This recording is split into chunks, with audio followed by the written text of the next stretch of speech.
재택치료 키트는 60세 이상, 먹는 치료제 처방자 등 집중관리군에만 지급합니다.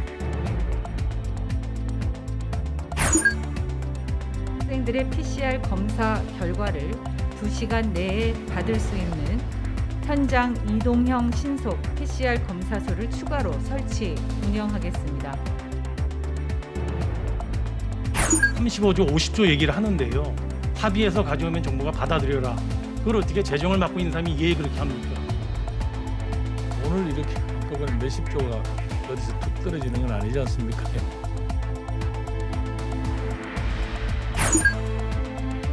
국가의 인재 역시 제한적이기 때문에 모든 사용 가능한 인적 자원을 추궁 동원해야 하고 거기에는 역시 좌우 진영의 부분이 없어야 합니다. 정부가 민간과 시장을 대하는 그 태도를 바꿔야 됩니다. 정부는 막대한 그 재정을 가지고 이러한 변화를 주도하려 해서는 안 된다고 생각합니다.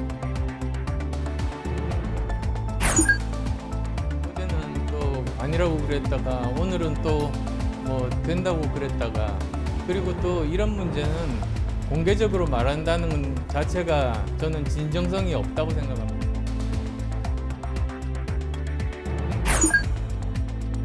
일어서려고 하는 한순간에 턱을 짚고 넘어져서 다쳤다 그랬고, 근데 알림장에서도 혼자 놀다가 넘어졌다 다쳤다 했는데,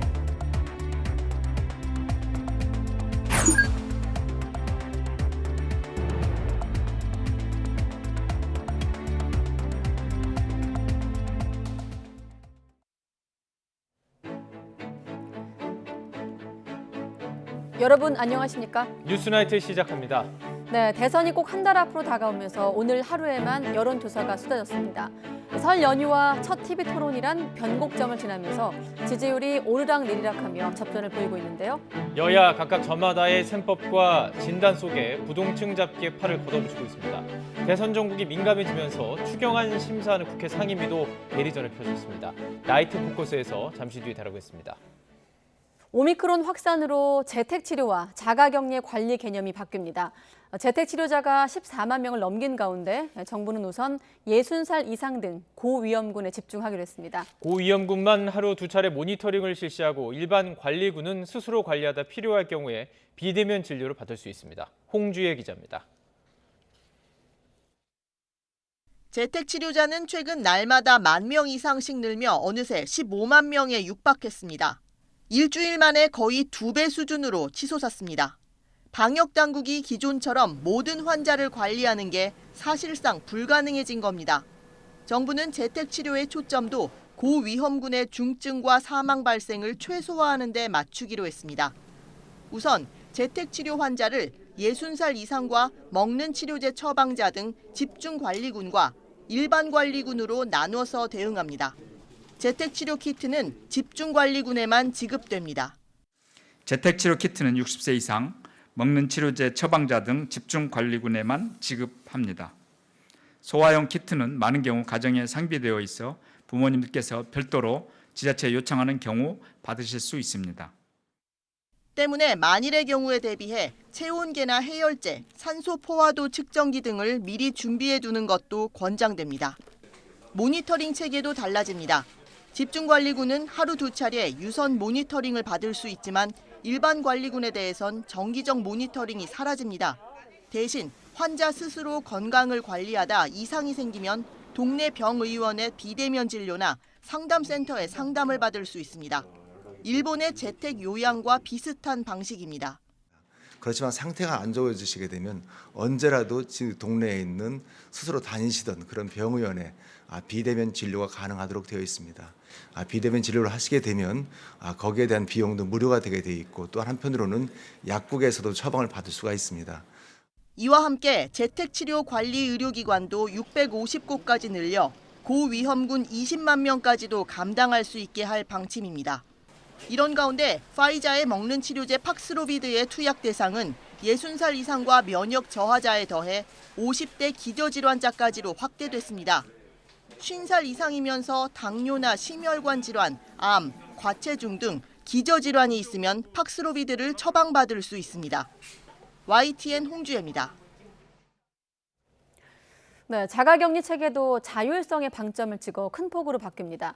우선 GPS를 이용했던 자가격리 앱을 폐지하기로 했습니다. 확진자가 필요할 때 신속하게 외래 진료를 받을 수 있도록 했고 격리 중인 동거가족도 의약품 또 식료품 구매 등을 위해서 외출도 허용됩니다. 자가격리 앱이 사라지면서 절감되는 인력은 방역과 재택치료에 투입됩니다. 이영원 기자입니다. 오미크론 확산 영향으로 환자가 급증하면서 기존 격리 방식을 완화해 자율성에 무게를 두기로 했습니다. 우선 지자체 공무원이 GPS를 이용해 관리하던 자가격리 앱을 폐지합니다. 확진자는 건강 상태에 따라 보건소에 별도 신고 없이 신속히 외래 진료를 받을 수 있고 지자체 입장에서는 기존 격리 앱 관리에 할당했던 인력을 방역 재택 치료에 투입할 수 있게 되는 겁니다. 또 환자에게 전화로 일일이 묻던 기초 역학조사 방식도 인터넷을 통해 스스로 기재하는 방식으로 바꿨습니다. 고위험군에 대한 보호가 중요한 시점이므로 핵심 항목 중심으로 기초조사 문항을 간소화하고 자기기입식 역학조사서를 적극 활용하여 보건소의 대응 속도를 높이도록 하겠습니다. 확진자의 동거가족 격리도 대폭 간소화합니다. 동거가족에게는 별도 통보 없이 확진자를 통해 공동격리 7일을 함께 알립니다. 공동격리 대상은 예방접종 미완료자만 해당하는데 확진자가 격리 해제되면 기존과 달리 추가 격리도 하지 않습니다. 대신 3일 동안 KF94 마스크를 쓰고 다중이용시설 방문을 자제하는 등 자율적으로 생활수칙을 지켜야 합니다. 특히 격리 기간에도 이 같은 방역수칙을 잘 지킨다면 의약품이나 식료품 구매, 병원 방문 등 필수 목적의 외출도 허용됩니다. 공동격리 중 다른 가족이 확진되면 이 환자만 7일 격리에 들어갑니다. 공동격리되시는 분들이 그 최초 확진자가 격리가 해제될 때까지만 그 격리 통보를 받으시고 그 이후에는 3일간 정도의 자율적인 그 주의 행동으로서 그렇게 관리를 받으시게 됩니다. 확진자나 동거가족은 보건소에 별도 통보 없이 일주일이 지나면 격리가 자동 해제됩니다. 다만 확진자는 격리 해제 이후에도 전파 가능성이 있는 만큼 마스크 착용 등 방역 수칙 준수에 더 주의를 기울여야 합니다. YTN 이영훈입니다.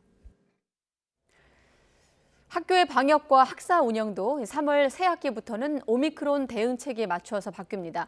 신규 확진자가 전교생의 3%를 넘지 않으면 정상 등교를 유지합니다. 같은 반에서 확진자가 나와도 검사 결과가 음성이면 등교할 수 있도록 했습니다. 신현준 기자의 보도입니다. 오미크론 변이의 확산에도 새학기 학사 운영은 정상 등교가 원칙입니다.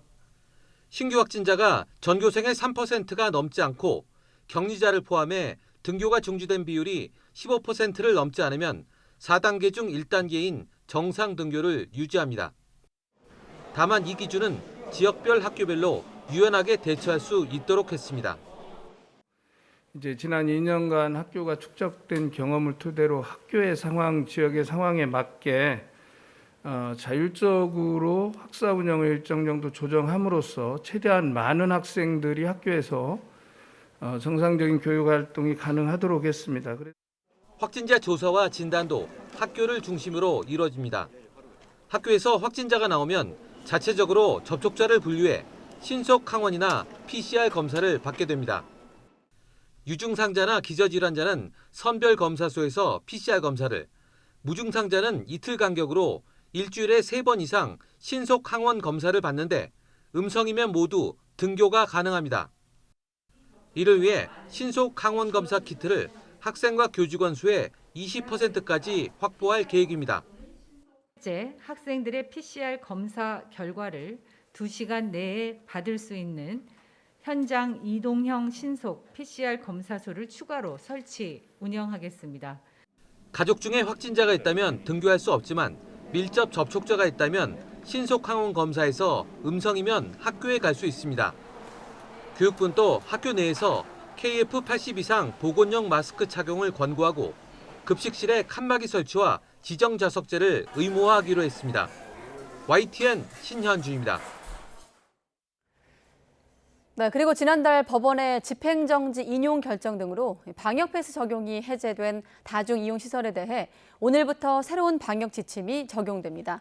학원과 독서실 등은 한 칸씩 띄어서 앉고 대형마트에서는 시식을 포함한 매장 내 식사가 금지됐는데요. 대부분 이미 알아서 지키던 지침들이라서 당장에 큰 변화는 없을 것이라는 반응입니다. 정현우 기자의 보도입니다. 학원 강의실 책상 곳곳에 앉지 말라는 안내문이 붙어 있습니다. 방역 패스 해제 뒤 새로운 방역 수칙이 적용되면서 한 칸씩 떨어져 앉거나 2제곱미터당 한 명으로 정해진 인원 제한을 지켜야 하기 때문입니다. 단 책상마다 칸막이를 세우면 인원 제한을 받지 않게 돼 학원마다 칸막이 준비에 분주합니다. 강의실 40곳에 칸막이 700개를 설치하기로 했습니다. 하지만 주문한 물량이 오지 않아서 학원 측은 원생들에게 이렇게 자리를 떼어 앉게끔 안내할 계획입니다. 그동안 감염 우려로 학생끼리 거리를 두고 앉게 해왔던 만큼 새로운 방역 수칙이 적용되더라도 당장 수업에 별다른 지장은 없습니다. 시킨다고 해서 하는 게 아니라 학생들의 안전을 위해서 하기 때문에 그러다 보니까 과거에도 계속 일관되게 지켜왔습니다. 그 중에 하나가 이제 한 칸 띄기 또는 칸막이 설치 그런 걸 계속 해왔기 때문에 독서실과 스터디 카페에도 새로운 방역 수칙이 적용되지만 큰 변화가 없긴 마찬가지. 대부분 책상에 칸막이가 있는 데다 애초 서로 떨어져 앉게끔 안내해왔기 때문입니다. 좌석의 절반 정도는 아예 처음부터 선택을 할 수 없게끔 되어 있습니다. 새로 발효된 지침인 것처럼 발표를 하시는데 사실 원래 지키고 있었던 그런 점주 입장에서는 사실 좀 이해가 어려운 부분입니다. 취식 제한 조치가 시행된 대형 마트에서도 이미 시식 행사를 금지하도록 권고해온 만큼 음식을 먹는 모습은 사라진 지 오래입니다. 다만 호객 행위가 금지된 건 처음이라 식품 코너가 조용해진 게 그나마 달라진 점입니다. 그래 하면은 또 맛을 보고 살 수도 있겠지만 지금 위험하니까 이렇게 좀 하는 게 안 좋을 것 같아요. 아무래도 맛보고 마스크를 벗어야 되고. 정부는 학원과 독서실 등의 밀집도 제한 조치에 대해선 오는 25일까지 계도 기간을 둔 뒤 위반하면 벌금 등을 부과할 계획입니다. 다만 방역 패스 적용이 해제된 도서관이나 영화관 등 문화시설에선 띄어앉기나 칸막이 설치 등 수칙을 정해 자율적으로 지키도록 했습니다. YTN 정윤우입니다. 문재인 대통령은 7개월 만에 코로나19 중대본 회의를 직접 주재하고 지금의 상황을 예측하기 어려운 엄중한 상황이라고 강조했습니다. 그러나 오미크론 변이도 충분히 넘어설 수 있다면서 마지막 고비를 넘을 수 있도록 정부를 믿고 힘을 모아달라고 당부했습니다. 홍성기 기자가 보도합니다. 7개월 만에 다시 코로나19 중앙재난안전대책본부 회의를 직접 주재한 문재인 대통령은 현 상황의 심각성을 먼저 강조했습니다. 확진자 수가 얼마까지 늘어날지, 정점이 언제가 될지 예측하기 어려운 엄중한 상황입니다. 그러나 우리나라 인구 비례 누적 확진자나 사망자 수가 세계 최저 수준일 정도로 상대적으로 잘 관리하고 있다며 지나친 불안감을 경계했습니다. 또 오미크론 우세종화를 최대한 늦추며 선제적으로 대응체계 전환을 준비해 왔다고 설명했습니다. 그러면서 오미크론 대응체계로의 전환은 방역과 의료체계의 전면 개편이라며 초기 혼선을 최소화해야 한다고 강조했습니다. 특히 동네 병원과 의원의 역할이 중요해졌다며 적극적인 동참을 부탁했습니다.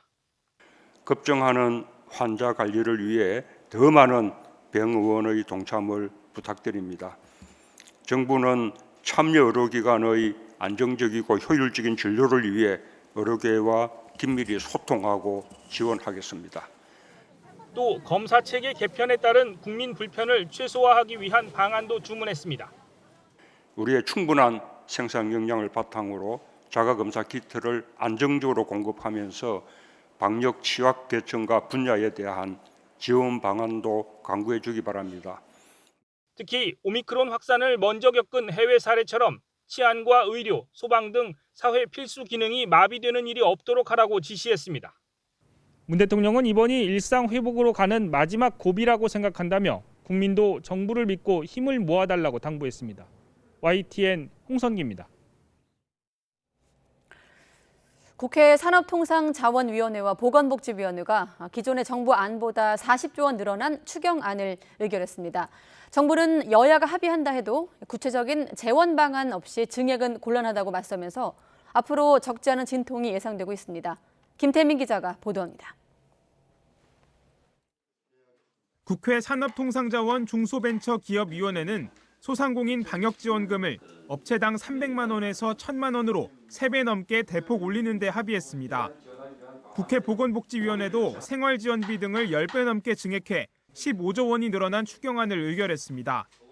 전체 추경안 예산은 정부가 제출한 14조 원에서 54조 원으로 40조 원이나 오릅니다.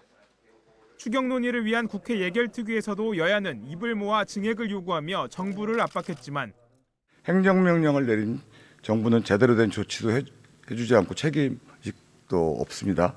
총리님, 이분들에 대한 적절한 보상은 헌법이 정한 당연한 의무이자 상식이라고 생각합니다. 홍남기 부총리는 이번에도 물러서지 않으며 급기야 여당 의원과 언쟁까지 벌였습니다. 민주주의의 기본 원리를 근본적으로 부정하는 발언을 하는 게 현 정부에서 민주주의의 어떻게 보면 가장 수호자라고 자처하는 정부에서 이게 가능한 건지. 35조, 50조 얘기를 하는데요. 합의해서 가져오면 정부가 받아들여라. 그걸 어떻게 재정을 맡고 있는 사람이 예 그렇게 합니까? 그걸 왜 민주주의의 자체를 부정한다고 얘기를 하십니까? 저는 의견을 같이 하기 어렵습니다. 국회와 함께 논의를 해보겠다던 김부겸 총리 역시 기존 정부안을 훌쩍 뛰어넘는 증액 규모를 두고 난색을 표했습니다. 구체적 재원 마련 방안 없이는 쉽게 받아들이기 어려운 요구라는 겁니다. 돈을 이렇게 한꺼번에 몇십 조가 어디서 툭 떨어지는 건 아니지 않습니까? 그 당시 혹시 상임위원회에서 논의를 하실 때 재원을 어떻게 마련하자는 이야기를 혹시 나누셨습니까? 이런 가운데 민주당 이재명 대선 후보는 당선 시 재정 지원을 대폭 확대하겠다는 뜻을 거듭 강조했고 긴급 확대 추경을 다시 요구하고 또 필요하다면 긴급 재정 명령을 통해서라도 기존의 우리 소상공인 자영업자들이 입은 피해에 대해서 완전하게 보상하고.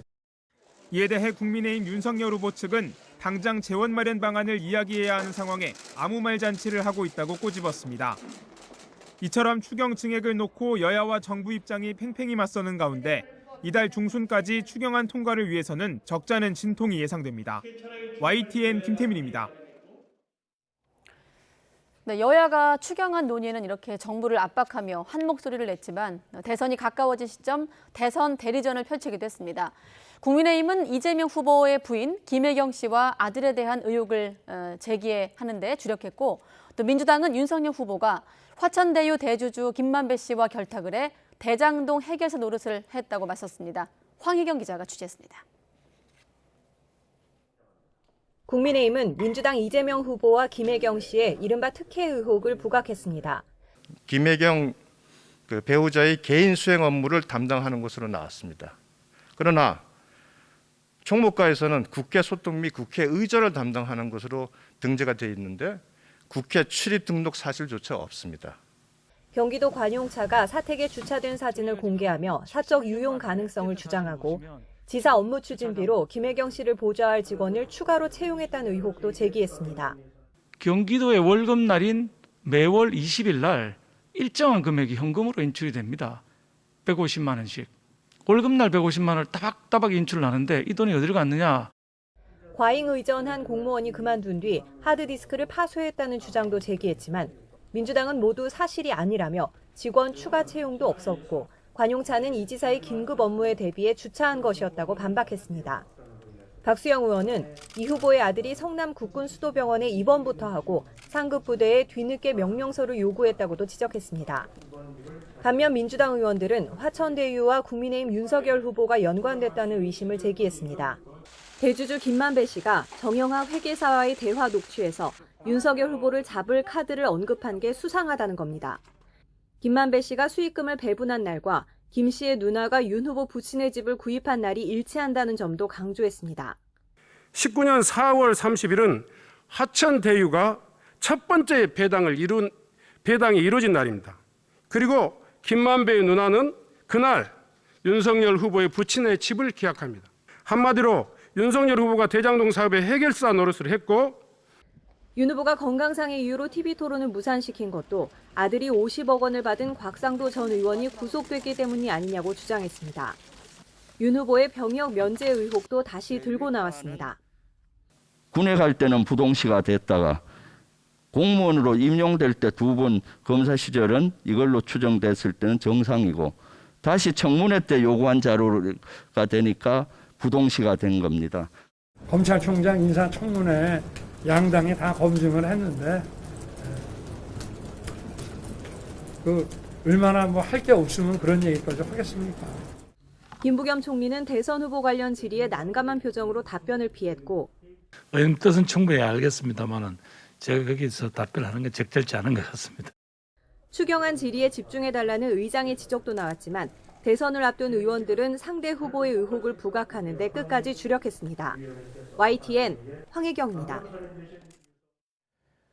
대선은 오늘로 꼭 30일 남았습니다. 이재명 민주당 후보는 현재 판세를 박빙의 차이로 뒤진 어려운 여건으로 진단하면서 반드시 승리하겠다는 다짐을 밝혔습니다. 민주당은 문재인 대통령 지지자들과 진보 부동층의 지지를 호소하면서 이번 주 이 후보 지지율을 끌어올리기 위한 총력전을 예고했습니다. 조성호 기자의 보도입니다. 민주당 이재명 후보는 시도당 위원장들과 대선을 30일 앞둔 선거운동 상황을 점검했습니다. 판세를 근소하게 뒤진 어려운 여건으로 진단하면서 국민을 믿고 반드시 승리하겠다며 당원들을 독려했습니다. 어려운 여건이긴 하지만 최선을 다해서 0.몇 % 정도의 박빙의 차이를 우리의 노력으로 반드시 극복하고 역사의 퇴행을 막으면서 우리가 전진할 수 있도록. 박승 전 한국은행 총재와 정세현 전 통일부 장관을 비롯해 역대 민주당 정부 고위공직자 출신 100여 명도 공개적으로 지지를 선언하며 힘을 보탰습니다. 이 후보는 진영을 가리지 않고 많은 인재가 다음 정부에 참여하는 큰 길을 열겠다고 화답했습니다. 국가의 인재 역시 제한적이기 때문에 모든 가용 가능한 인적 자원을 총동원해야 하고 거기에는 역시 좌우 진영의 부분이 없어야 한다는 것이 저희 확고한 신념입니다. 실제 이 후보는 김종인 전 국민의힘 총괄 선대위원장에 이어 중앙대 법대 스승인 이상돈 전 의원과 회동하는 등 광폭 행보를 이어가고 있습니다. 두 분은 원래 평소 제가 아주 잘 아는 분들이시고 제가 자주 전화로도 상의드리고 하는 분들인데 도움 될 만한 말씀들을 많이 해주셨다. 경제와 민생을 강조하면서 중도 보수 인사들의 의견을 듣는 행보로 부동층 표심을 잡겠다는 전략으로 풀이됩니다. 뭐 특별한 얘기도 한 것도 아닌데 뭐 할 말이 없어. 특별하게 관심을 가져주실 필요가 없어요. 민주당도 이번 한 주 판세를 바꾸기 위한 총력전에 나서기로 했습니다. 아직 이 후보를 지지하지 않는 문재인 대통령 지지자들 그리고 심상정 후보 지지층을 제외한 진보층을 집중 공략 대상으로 지목했습니다. 지지층 결집과 외연 확장, 무엇 하나도 놓칠 수 없다는 건데 그만큼 초조하고 절박한 민주당과 이재명 후보의 상황이 반영된 것으로 보입니다. 남은 한 달 2마리 토끼를 잡겠다는 전략이 지지율 상승세란 반전을 만들어낼 수 있을지 주목됩니다. YTN 조성호입니다. 윤석열 국민의힘 후보는 정부가 민간과 시장을 대하는 태도를 바꿔야 한다면서 역동적 혁신 성장을 내세웠습니다. 30일 앞으로 다가온 대선 후보는 정책 행보에 집중하고 공세는 당에서 전담하는 투트랙 전략으로 중도층 민심을 잡겠다는 계획으로 보입니다. 박석영 기자가 보도합니다. 대한상공회의소 특별 강연에 나선 윤석열 대선 후보는 역동적 혁신 성장을 키워드로 꺼내들었습니다. 4차 산업혁명에 맞춰 민간과 시장이 자율적으로 움직이도록 정부가 태도를 바꿔야 한다는 겁니다. 먼저 근본적으로 정부가 민간과 시장을 대하는 그 태도를 바꿔야 됩니다. 정부는 막대한 그 재정을 가지고 이러한 변화를 주도하려 해서는 안 된다고 생각합니다. 정부는 비용이 들어가는 디지털 데이터 저장 분석 등을 위한 인프라 확충이나 산업 수요를 감당할 수 있는 신재생에너지 기술 고도화, 원전 안정성 강화에 주력해야 한다고 주장했습니다. 창의성을 높이는 교육 혁신도 언급하며 관련 용어를 알지 못했다는 비판을 에둘러 반박하는 듯한 모습도 보였습니다. 지식은 도처에 널려 있고 디지털 기기를 통해 얼마든지 필요한 지식을 찾아내고 활용할 수 있습니다. 정보와 데이터를 발굴하고 활용하는 방법, 또 이를 통한 가치 창출 아이디어, 이런 것들을 가르치고 배우는 교육이 필요하고 골다공증과 우울증 검진 강화와 차량 제한 속도를 현실화하는 생활 밀착형 공약도 잇따라 내놨습니다. 김종인 전 총괄선대위원장이 더불어민주당 이재명 후보를 만난 것에 대해선 의미를 부여하지 않았습니다. 이재명 후보와 김종인 전 총괄선대위원장께서 저녁에 회동을 하셨는데 이에 대해서 어떤 입장이신가요? 글쎄 두 분이 만난 거에 대해서 제가 입장을 가질 게 따로 있겠습니까? 윤 후보가 정책에 주력하는 동안 상대 후보를 향한 공세는 당에서 전담했습니다. 권영세 선거대책본부장은 이재명 후보 부부와 민주당을 향해 과잉 의전 책임을 비서에게 떠넘기고 공익제보자를 공격한다고 비판했고, 김기현 원내대표는 성남FC 사건 수사무마 의혹에 대검찰청을 항의 방문했습니다. 30일 앞으로 다가온 대선, 네거티브 공세에 대한 부담은 당이 떠안으면서 후보는 중도층을 겨냥하는 정책으로 투트랙 전략에 나섰다는 분석입니다. YTN 박서경입니다. 양강 후보의 박빙양상이 이어지자 국민의당 안철수 후보를 향한 여야의 단일화 구애가 시작됐습니다. 안 후보는 여야 모두 공개적으로 단일화를 언급하는 것 자체가 진정성이 없다며 불쾌감을 드러냈습니다. 엄윤주 기자의 보도입니다. 대선이 30일 앞으로 다가온 가운데 더불어민주당 이재명 후보와 국민의힘 윤석열 후보의 접전이 계속되자 단일화 논의가 수면 위로 떠올랐습니다. 국민의힘에선 원희룡 정책본부장과 정진석 부의장이 단일화 필요성을 언급하기 시작했습니다. 윤석열 후보는 원론적인 입장을 거듭 밝힌 가운데 배제하지 않는다고 한 것이지 그 이외에는 더 드릴 말씀이 없습니다. 단일화에 대해서는 저는 언급하지 않겠다고 말씀을 드렸지 않습니까? 단일화를 검토한 적이 없다던 권영세 선대 본부장은 다소 열린 입장으로 선회했습니다. 다만 윤 후보가 직접 풀어가야 한다는 입장입니다. 배제할 생각이 없고, 그다음에 그 방식에 있어서는 너무 떠들고 하는 거는 안철수 후보에 대한 예의가 아니고, 또 후보가 핵심적으로 관여해서 해야 된다라는 입장입니다. 하지만 국민의힘 당내에는 이준석 대표를 비롯해 윤석열 후보 스스로 경쟁력을 키워 단일화 없이 승리해야 한다는 자각론이 만만치 않습니다. 국민의힘 내부 이견을 틈타 민주당도 안철수 후보에게 단일화 손짓을 보내고 있습니다. 저희 또한 안철수 후보하고의 여러 문제들에 대해서 열린 마음으로 대하고 있다. 이렇게 좀 말씀을 드리겠습니다.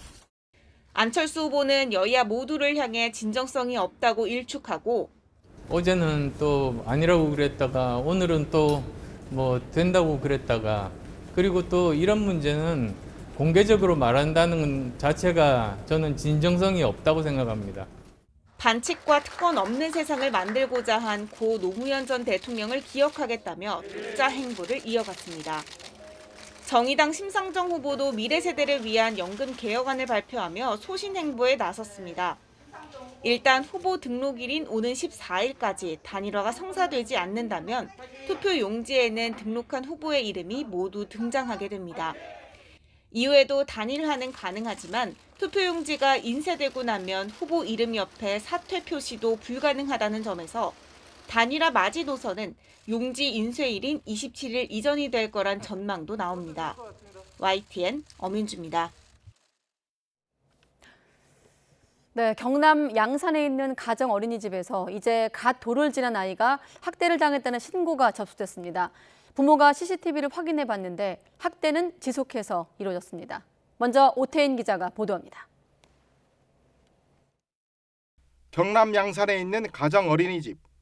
보육교사가 바닥에 앉아 자신을 쳐다보는 아이의 엉덩이를 발로 밉니다. 갓 돌을 넘긴 아이는 힘없이 꼬꾸라져 바닥에 턱을 찢습니다. 이 때문에 이세계가 손상됐습니다. 제일 많이 파절된 게 하나가 있어서 치과에서 바로 뽑았고요. 그리고 하나는 부서져 있는 상태로 아직 남아있고 하나는 흔들거리고 있고요. 아이가 크게 다쳤지만 교사는 숨기기에 바빴습니다. 부모에게 일어서다 넘어졌다며 둘러댔습니다. 부모가 CCTV 영상을 확인하려 하자 그제서야 사실을 털어놨습니다.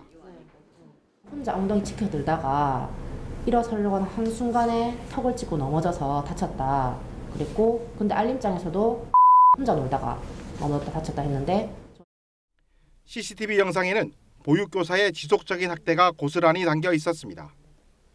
누워있는 아이에게 베개를 던지고 억지로 약을 먹인 뒤 머리카락만 잡고 눕히기까지 합니다.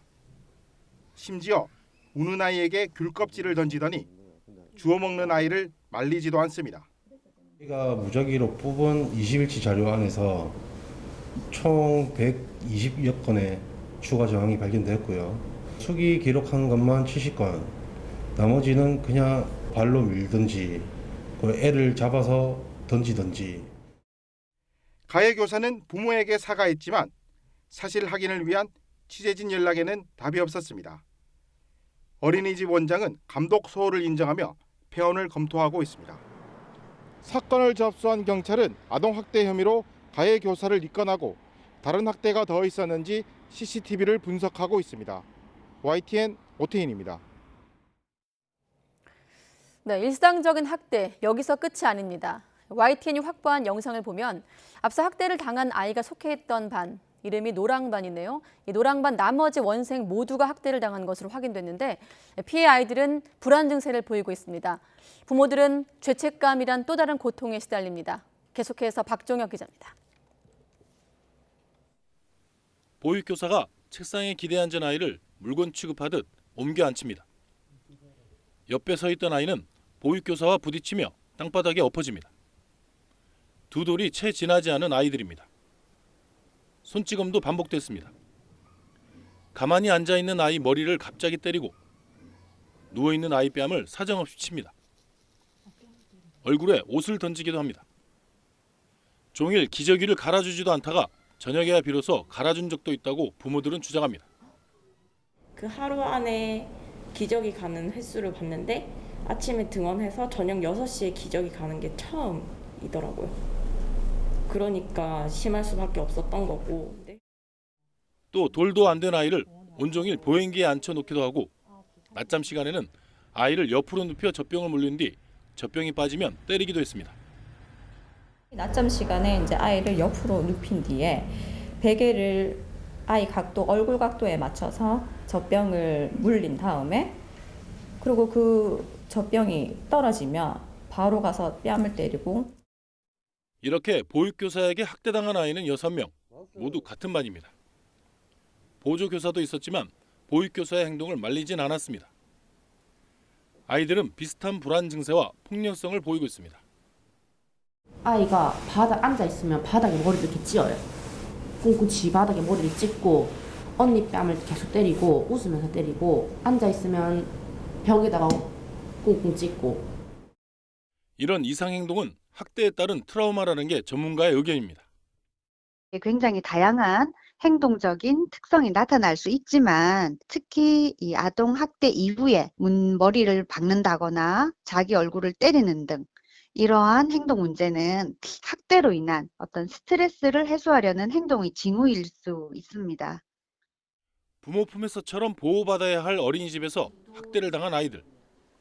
아이는 학대에 이은 후유증에 부모는 말도 못하는 아이를 직접 돌보지 못했다는 죄책감 속에 고통받고 있습니다. YTN 박종혁입니다.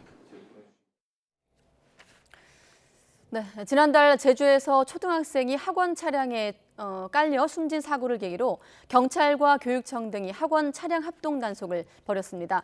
단속 결과 동승 보호자 미탑승과 안전띠 미착용 등 법규 위반 20건, 어린이 보호 표지와 정지 표시장치 위반 등 자동차 안전기준 위반 32건 등이 적발됐습니다.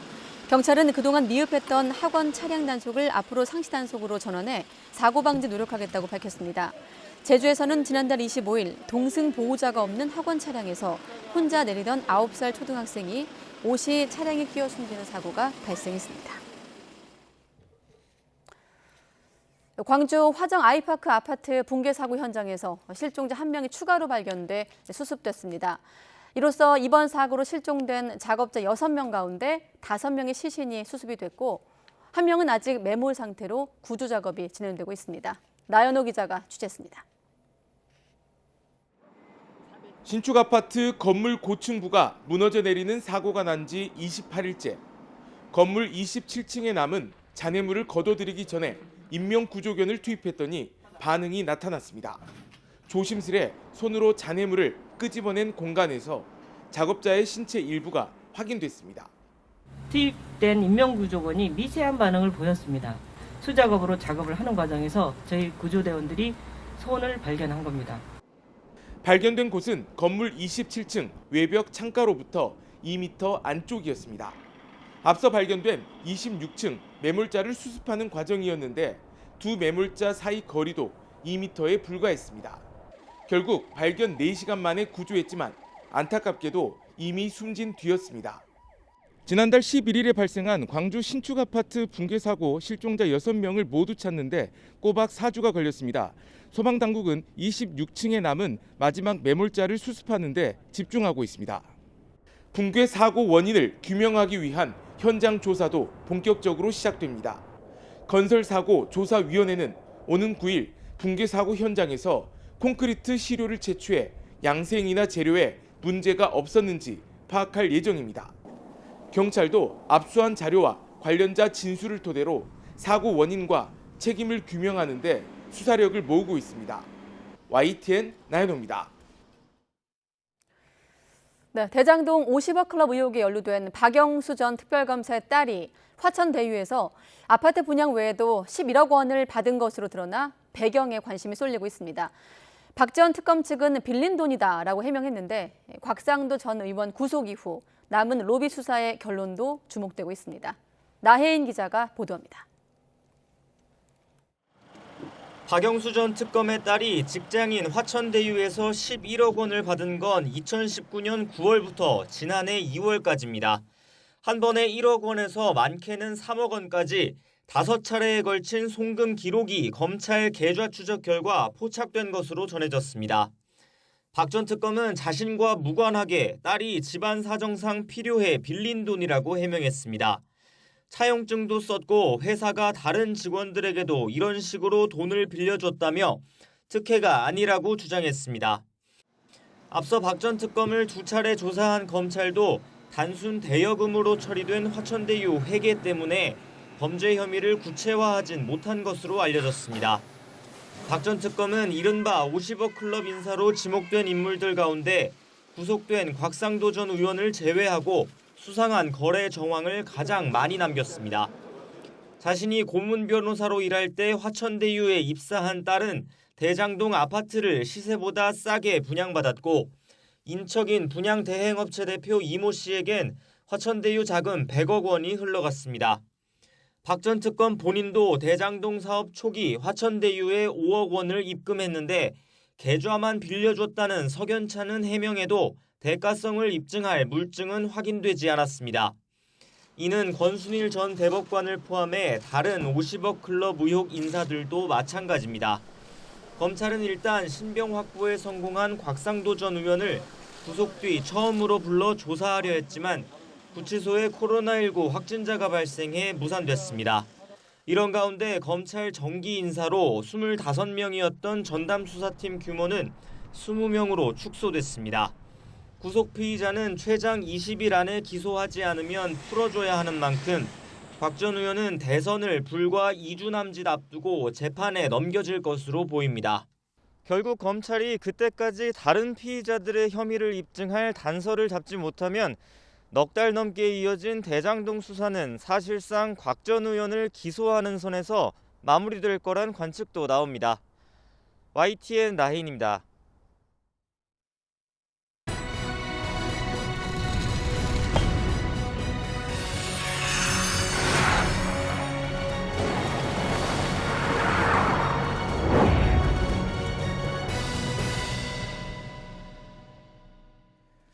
금빛 기대감을 안고 경기에 나섰던 한국 쇼트트랙 남자 대표팀이 정말 석연찮은 판정 속에 메달 획득에 실패했습니다. 에이스 최민정 역시 준결승 경기에서 아쉽게 넘어지면서 메달을 하나도 얻지 못했습니다. 자, 자세한 내용 취재기 연결해서 알아보겠습니다. 김대겸 기자. 네, 스포츠부입니다. 자, 남자 1000m에서 황대현과 이준서 모두 석연찮은 실격 판정을 받았죠? 네, 그렇습니다. 황대현은 남자 1000m 준결승 1조에서 조 1위로 결승선을 통과하고도 비디오 판독을 통해 실격 판정을 받았습니다. 1위 자리를 뺏는 과정에서 레인 변경을 늦게 했다는 이유였는데요. 경기 초반 중국의 리원룬과 런쭈웨이에 이어 3위 자리로 여유로운 초반 레이스를 시작한 황대현은 결승선 통과 4바퀴를 앞두고 인코스를 노리며 선두 자리를 차지했습니다. 이 과정에서 아무런 충돌도 없었지만 심판진의 황당 판정으로 실격 처리되면서 결승 진출이 좌절됐습니다. 황당 판정은 이어진 이준서의 경기에서도 반복됐습니다. 이준서 역시 조 2위로 준결승선을 넘었지만 헝가리 선수와 접촉 과정에서 레인 변경 반칙을 했다는 이유로 실격 처리됐습니다. 한국 선수의 잇따른 실격 판정으로 중국 선수 2명이 구제를 받았고 리원룬과 런쭈웨이, 루다징 3명이 결승전에 나가게 됐습니다. 준중결승전에서 넘어진 박장혁은 구제를 받았지만 왼쪽 손가락이 찢어지는 부상으로 기권하면서 남자 대표팀 모두 메달을 목에 걸지는 못했습니다. 메달 기대주로 꼽혔던 최민정 역시 여자 500m 준중결승전에서 레이스 도중 넘어지면서 메달 획득에 실패했습니다. 지금까지 스포츠부에서 전해드렸습니다. 베이징 동계올림픽 개회식에 난데없이 등장했던 한복 여전히 논란이 되고 있습니다. 청와대 핵심 관계자가 한복이 우리의 전통 의복 문화라는 것은 전 세계가 인정하는 사실이라고 밝혔습니다. 그러면서 외교부 등에서 관련 동향을 주시하고 있다며 문 대통령이 참모회의에서 한복 논란을 직접 언급하지는 않았다고 설명했습니다. 자, 일부에서는 중국의 문화 침탈이라며 목소리를 높이고 있는데요. 앞서 2008년 베이징 올림픽에서도 조선족의 문화를 소개하면서 한복을 입은 여성이 장구를 치는 모습을 공개해서 논란이 된 적이 있었죠. 전문가는 이 같은 배경에 한국 문화 콘텐츠가 성장하자 중국의 초조함이 배경에 깔려있다는 분석을 내놓았습니다. 들어보시죠. 지금 사실 한국 K-드라마 콘텐츠들이 세계적으로 보급되면서 세계적으로 동아시아의 문화를 대표하는 것이 한국 문화가 되고 있거든요. 예. 이런 노력들을 이제 계속 할 필요가 있죠. 반면에 이제 중국은 자기들은 동아시아 문화를 대표하는 게 중국 문화라고 생각하는데 세계 콘텐츠 상에서 등장하는 동아시아 전통 문화가 이제 한국 문화로 인식이 되니까 여기에 대한 어떤 초조함이라든가 불안감이 있죠. 그래서 문화적으로 이제 해외에 소개하는 중국 문화를 소개하는 일들을 굉장히 확대하고 있거든요. 자, 내일은 배추보이 스노보드 이상호 선수가 금빛 질주에 나섭니다. 외신이 꼽는 유력 우승 후보인데요. 한국 설상 종목의 새 역사를 쓸지 주목되고 있습니다. 베이징 현지에서 이지은 기자가 보도합니다. 장자커우 겐팅 스노우파크에서 연습 중인 배추보이 이상호. 빠른 속도로 설원을 가릅니다. 타야겠는데? 이게 너무 좋다. 고랭지 배추밭 썰매장에서 스노보드를 처음 배운 강원도 소년. 올 시즌 월드컵 세계 랭킹 1위로 외신들이 꼽는 우승 후보입니다. 개인적인 목표는 금메달을 목표로 잡고 있고요. 지금까지 충분히 성적으로 증명이 되었기도 하고 또 지금 컨디션도 좋은 상태이기 때문에 더 무리하지 않고 하던 대로만 하려고 그렇게 생각하고 있습니다. 스노보드 알파인 평행대회전은 선수 2명이 누가 빠른지 겨루는 방식으로 펼쳐집니다. 앞서 이상호는 결승에서 동료 김상겸과 만나고 싶다는 소망을 밝히기도 했습니다. 상겸형이랑 결승에서 이제 같이 붙게 된다면 어떤 메달을 누가 가져가든 후회 없을 것 같습니다. 4년 전 평창에서 한국 설상 종목 사상 첫 은메달을 목에 걸었던 이상호. 이제 장자커우에서 금빛 새 역사에 도전합니다. 베이징에서 YTN 이지은입니다.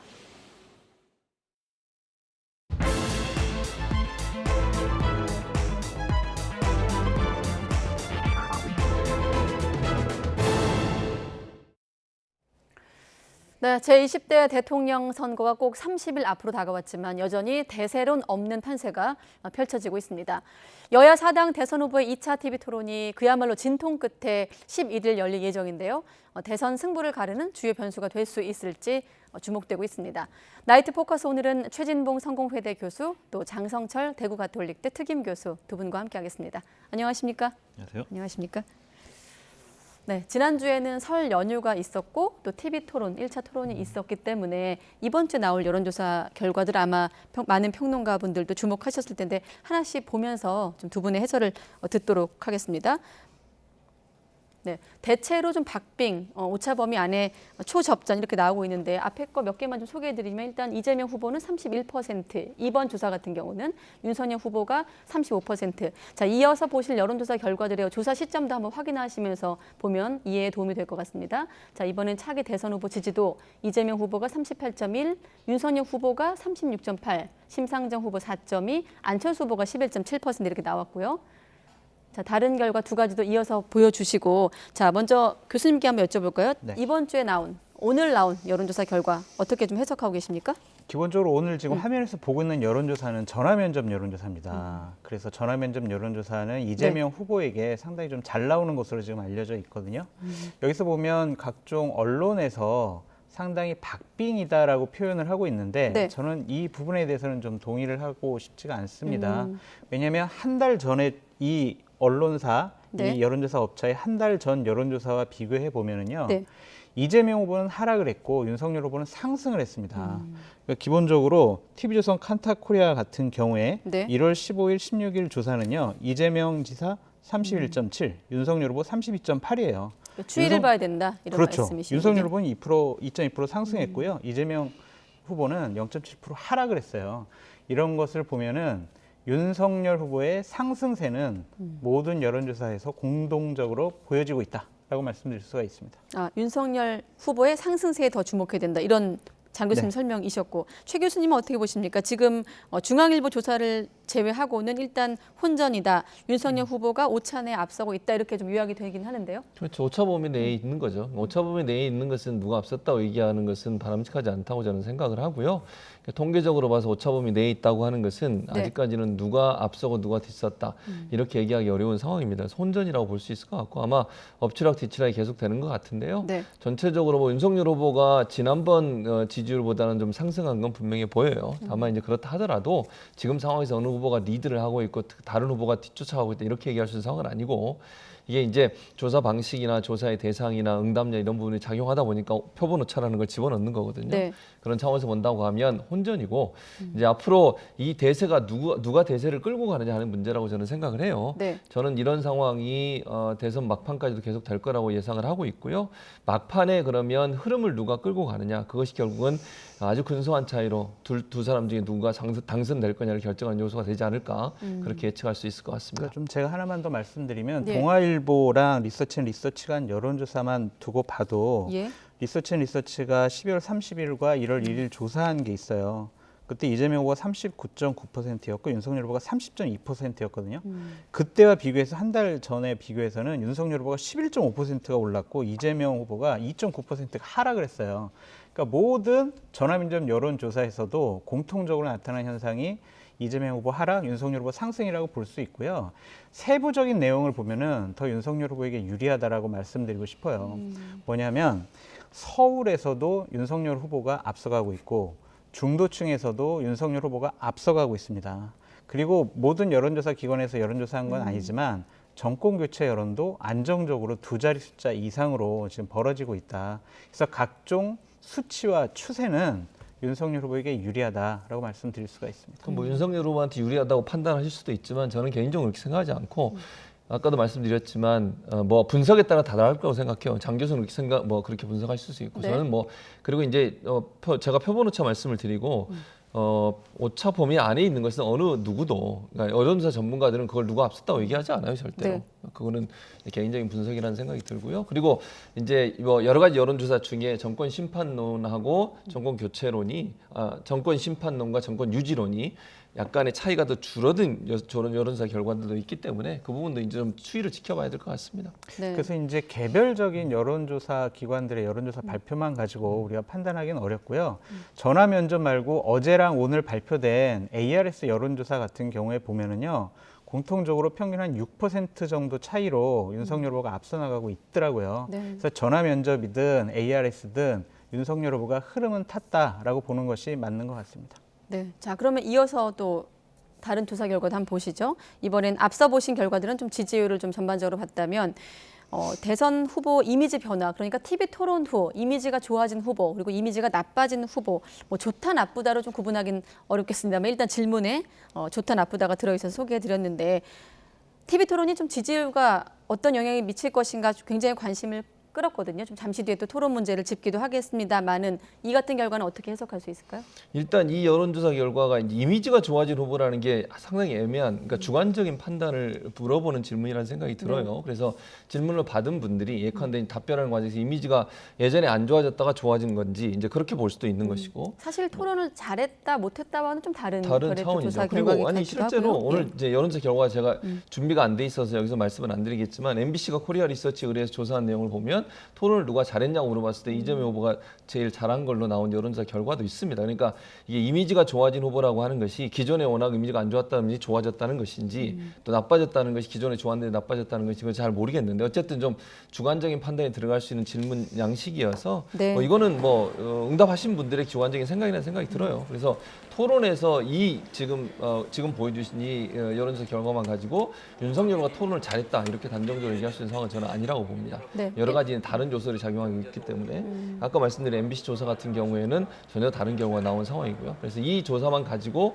토론에서 누가 더 잘했고 누가 더 못했다 이렇게 판단할 수 있는 기준은 아니라고 봅니다. 네, 일단 이 조사 결과만 놓고 봤을 땐 윤석열 후보가 이재명 후보보다 거의 10% 가까이 이미지가 좋아진 후보로 꼽히고 있고 그 옆에 보면 또 안철수 후보 지금 화면에 있습니다만 안철수 후보도 이미지가 좋아진 대선 후보의 12%를 기록하고 있거든요. 상대적으로 좀 좋은 점수를 받은 것 같기도 하고요. 교수님은 어떻게 해석하십니까? 저는 이거는요. 각 지지층과 반대층의 여론조사 결과가 아닌가라는 생각이 들어요. 내가 지지하고 좋아하는 후보 이미지가 좋아졌다고 그러겠지. 이미지 나빠졌다고 하겠습니까? 그리고 제가 싫어하는 후보는 당연히 이미지 나빠졌다고 표현할 수밖에 없어요. 그런 차원에서 이번 여론조사는 우리가 해석을 해봐야 될 것 같고 네. 지금 보면 TV 토론은 종합예술 같아요. 그러니까 피겨스케이팅 같은데 거기도 네. 항목이 여러 가지가 있잖아요. 표현 점수, 기술 점수, 난이도 뭐 이런 것들이 있잖아요. 네. 이런 것들을 종합적으로 봤을 때 뭐 이재명 후보나 윤석열 후보나 그렇게 뭐 큰 차별성 있게 누군 잘했고 누군 못했고 이렇게 판단하는 것은 어려워 보인다라는 생각이고요. 오늘 나온 여론조사만 봐도 그것이 TV 토론이 큰 영향을 끼쳤다라고 보기에는 좀 어렵다라고 말씀드립니다. 네, 지금 장 교수님께서 종합예술에 비유하셨는데 토론 얘기는 잠시 뒤에, 그러니까 11일 예정된 토론 얘기는 잠시 뒤에 다뤄보기로 하고 대선이 한 달 앞으로 코앞으로 다가오면서 양측이 초박빙 접전을 이어가고 있는데 오늘 국회 예결위에선 여야 대선 후보의 각종 의혹을 놓고 이른바 대리 공방전도 거셌습니다. 영상부터 보겠습니다.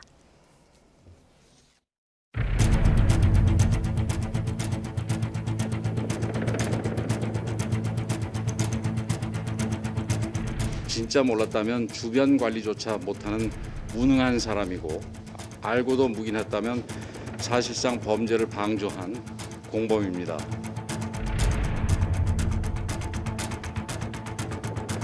게 있다고? 그거 다 공개하면 되는 거예요. 근데 하나씩 공개하면서 지금 선거 국면에 하필이면 지금 선거 앞두고서 하는 게 정치적인 의도가 있는 게 아니라고 좀 볼 수밖에 없다는 거예요.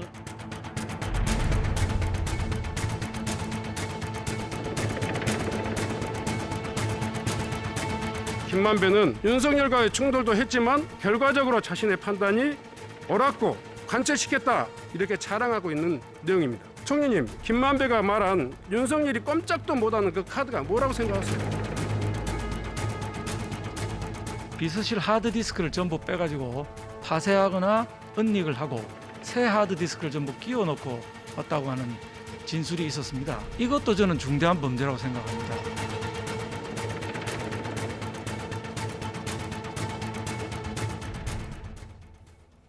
네, 격해지는 네거티브.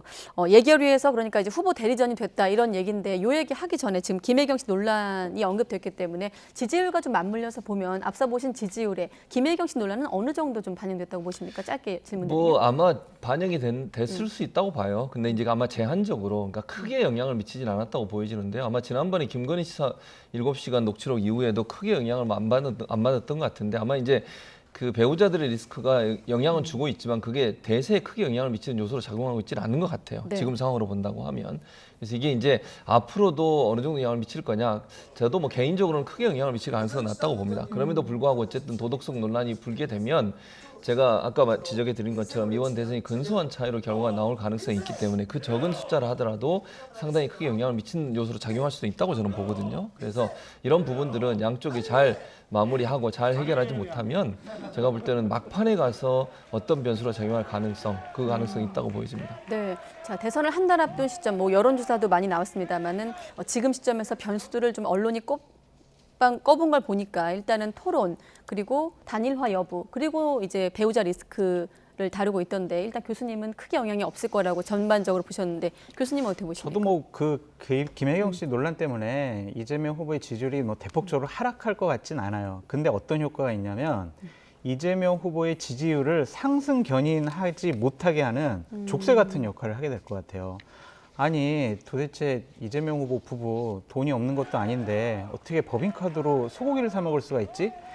물론 확인되진 않았지만 이러한 여러 가지 얘기들이 이재명 후보 왜 그랬을까? 좀 창피하다 그런 생각이 들게 만드는 사항들입니다. 네. 그래서 이 부분들은 상당히 이재명 후보가 지지율을 끌어올리는데 어려움을 겪게 만드는 하나의 장애물이다라고 표현하고 싶네요. 장애물, 족쇄라고 표현하셨는데 국회에서도 그렇게 작용을 했습니다. 예결위에서 앞서 말씀드린 대로 국민의힘이 김혜경 씨 논란과 관련해 관용 차량 의혹, 그다음에 이용 의혹, 그다음에 업무 추진비 유용 의혹을 추가 제기하고 여기에 대해서 민주당은 일단 직접 지시한 것이 아니다 이렇게 선을 긋고 있는 상황이고요.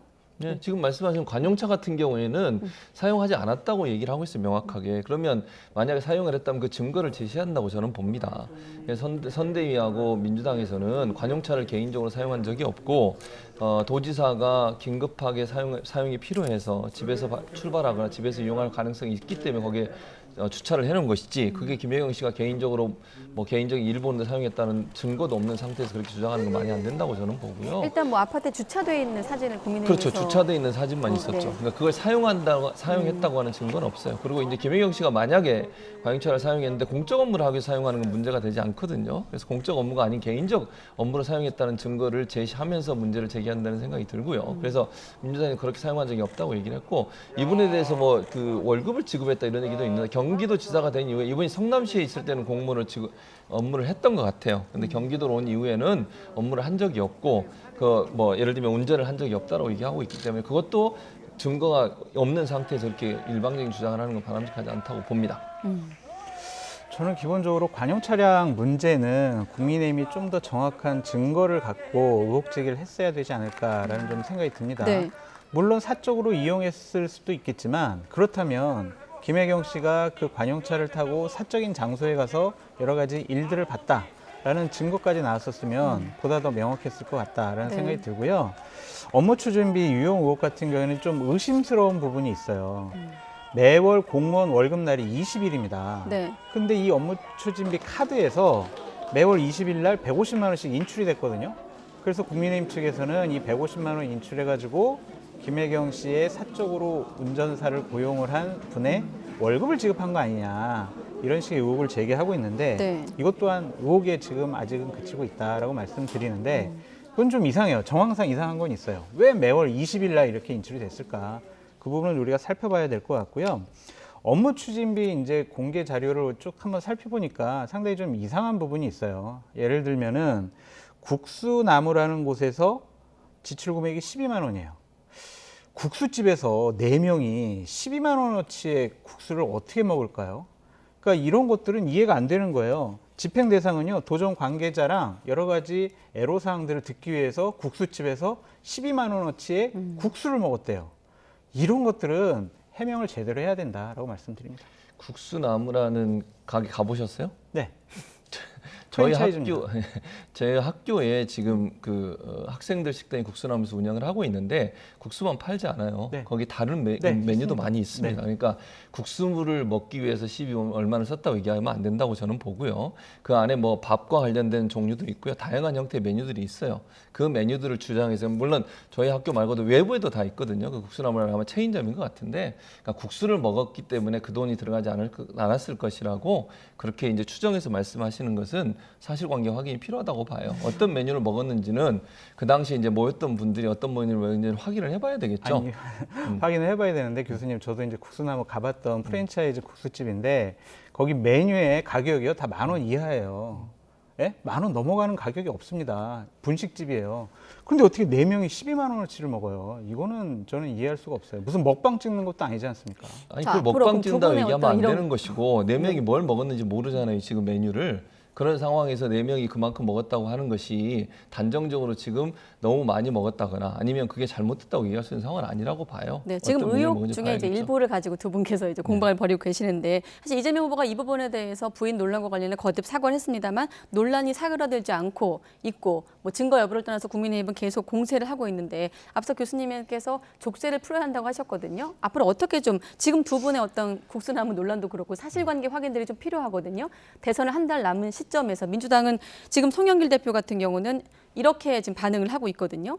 자신도 아플 때 비서가 약 사다 줄 때도 있다라고 당 차원의 대응을 하고 있는데 지금 민주당의 대응 포함해서 어떻게 좀 전략을 짜야 되겠습니까? 그러니까 민주당은 그냥 있는 사실 그대로를 얘기하면 된다고 생각해요, 저는. 네.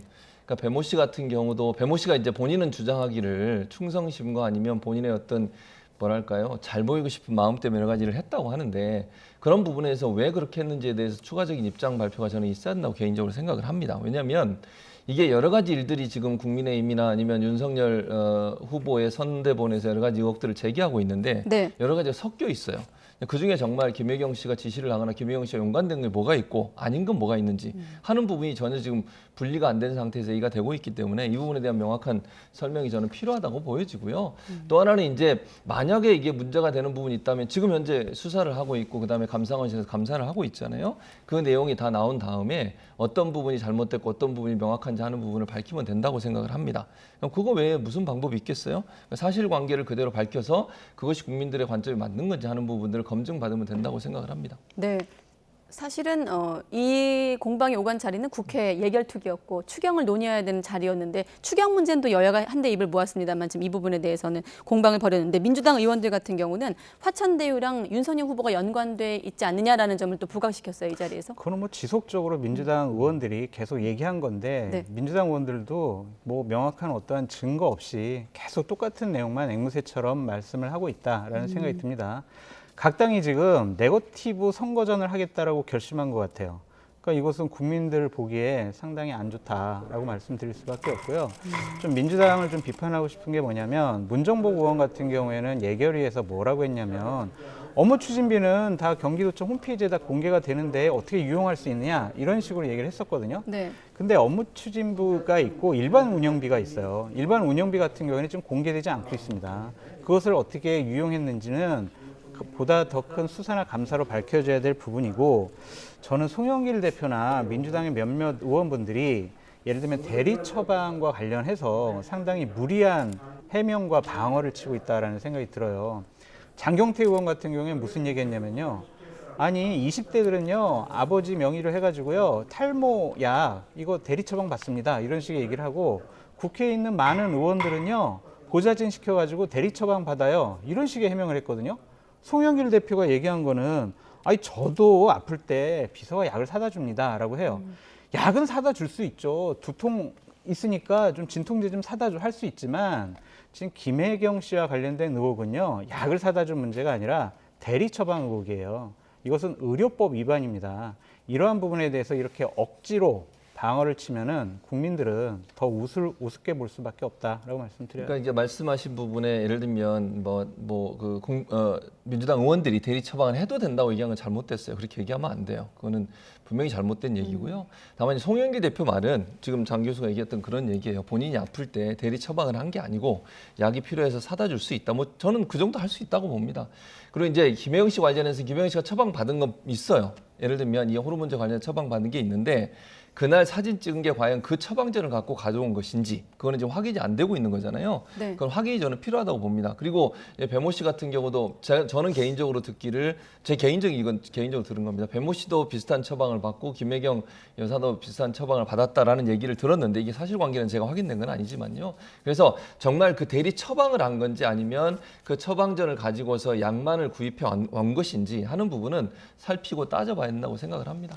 저는 근데 이 문제와 관련해서는 민주당이 상당히 곤혹스러울 수밖에 없다. 방어하기가 힘들다라는 생각이 들어요. 왜냐하면은 지금 제보자 A씨가 갖고 있는 여러 가지 내용이 뭔지를 몰라요. 그리고 국민의힘 측에 많은 제보가 들어가고 있는데 그 네. 내용도 모릅니다. 그러니까 국민의힘이나 제보자가 하나씩 공개할 때마다 건별로 방어할 수밖에 없어요. 이런 수세적인 상황은 민주당에게는 상당히 아픈 부분이다. 자칫 잘못하면은 선거 끝날 때까지 이 늪에서 헤어나지 못할 수도 있다라는 생각이 들고요. 윤석열 후보와 관련해서도 의심스러운 게 많이 있죠. 솔직히 김만배 씨 누나가 네. 윤석열 후보의 아버님의 연희동 자택을 사줬다라는 것 자체는 우연치고는 너무 큰 우연인데 지난번 TV토론 때 보면 윤석열 후보가 이 부분에 대해서는 명확하게, 명백하게 해명을 못 하시고 그냥 웃기만 하시더라고요. 그러니까 이런 부분 아니에요. 그냥 어떻게 부동산에서 연결시켜 줬어요.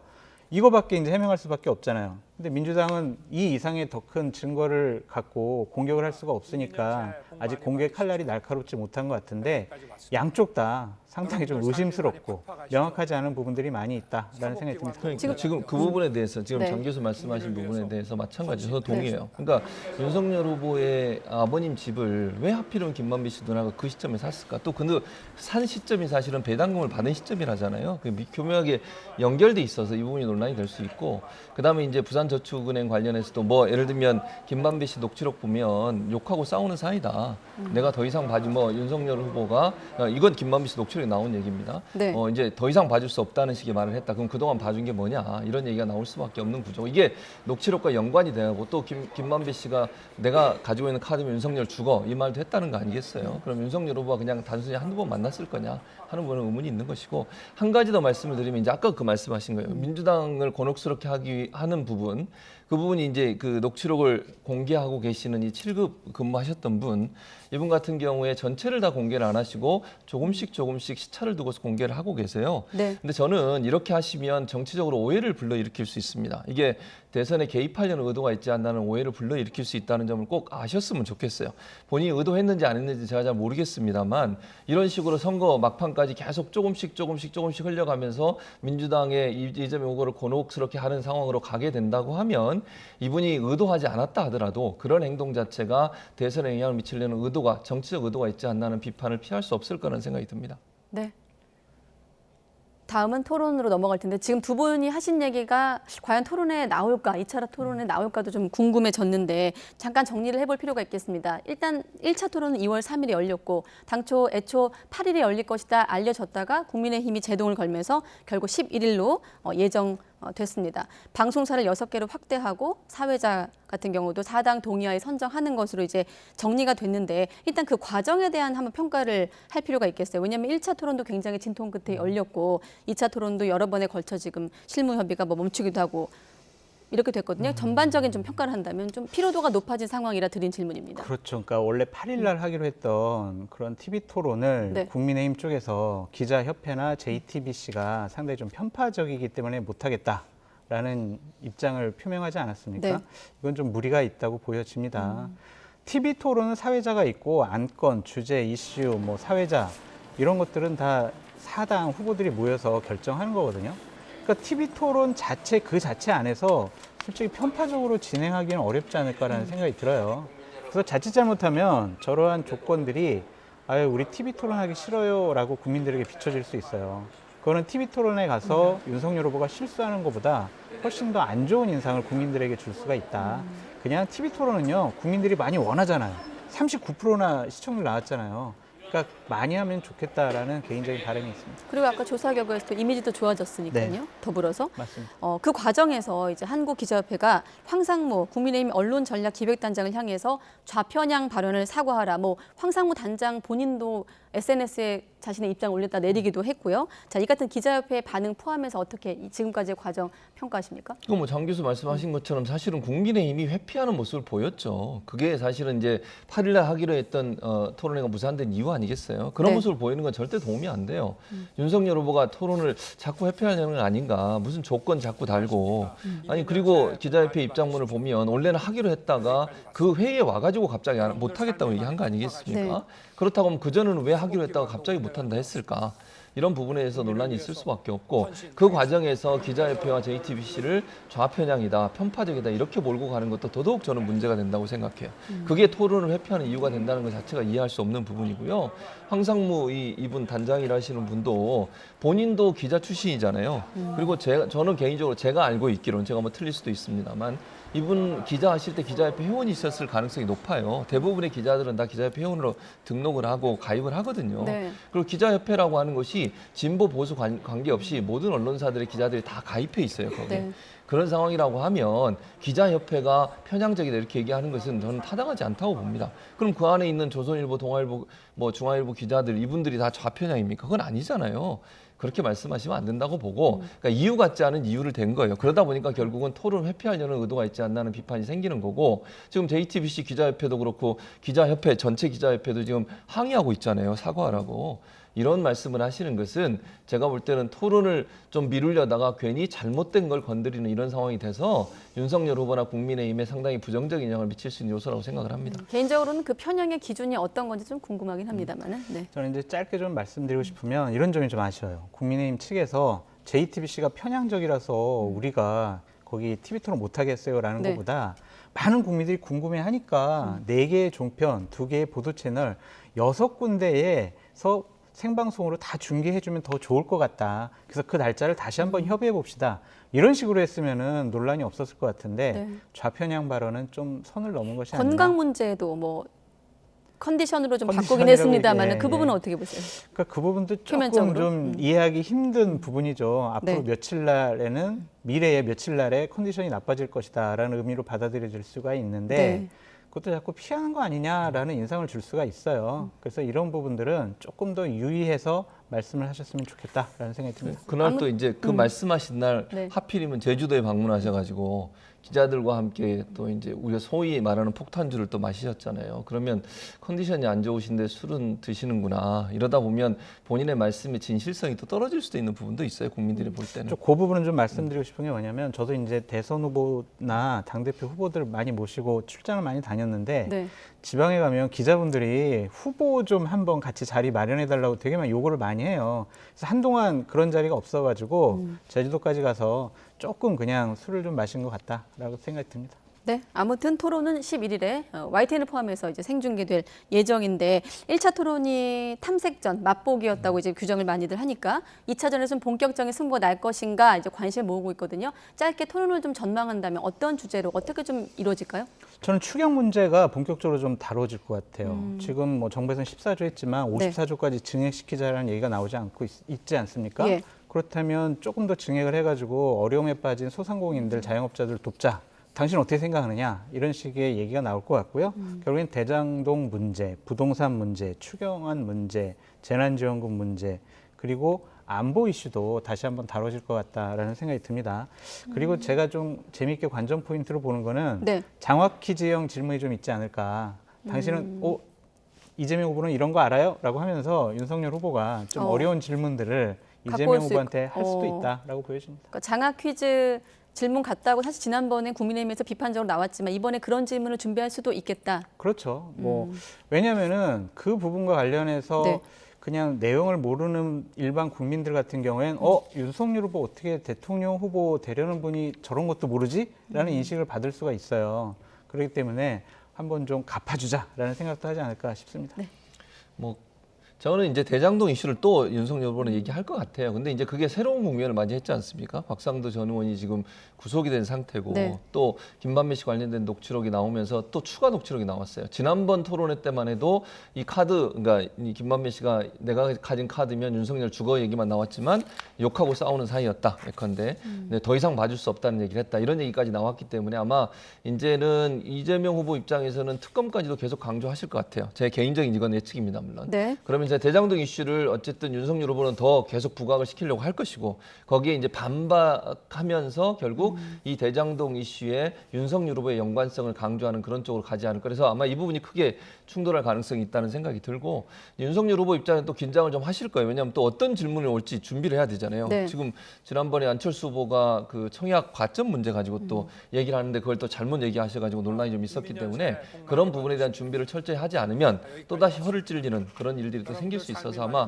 준비를 여러 가지 하실 것 같습니다. 특히 이제 그 재생에너지 관련한 부분도 제가 볼 때는 더 준비를 하고 나오실 것 같은데 네. 본인이 이제 얼마나 잘 준비하셨냐에 따라서 두 번째 토론에도 어떤 경우가 나올지를 좀 지켜봐야 될 것 같습니다. 네, 이번엔 후보들 동향으로 좀 바로 건너뛰도록 하겠습니다. 자, 먼저 이재명 후보 지지선언 행사에 참석을 해서 진영을 가리지 않고 많은 인재가 다음 정부에 좀 참여하면 좋겠다, 큰 길을 열겠다 이렇게 발언을 했거든요. 잠깐 더 들어보시죠.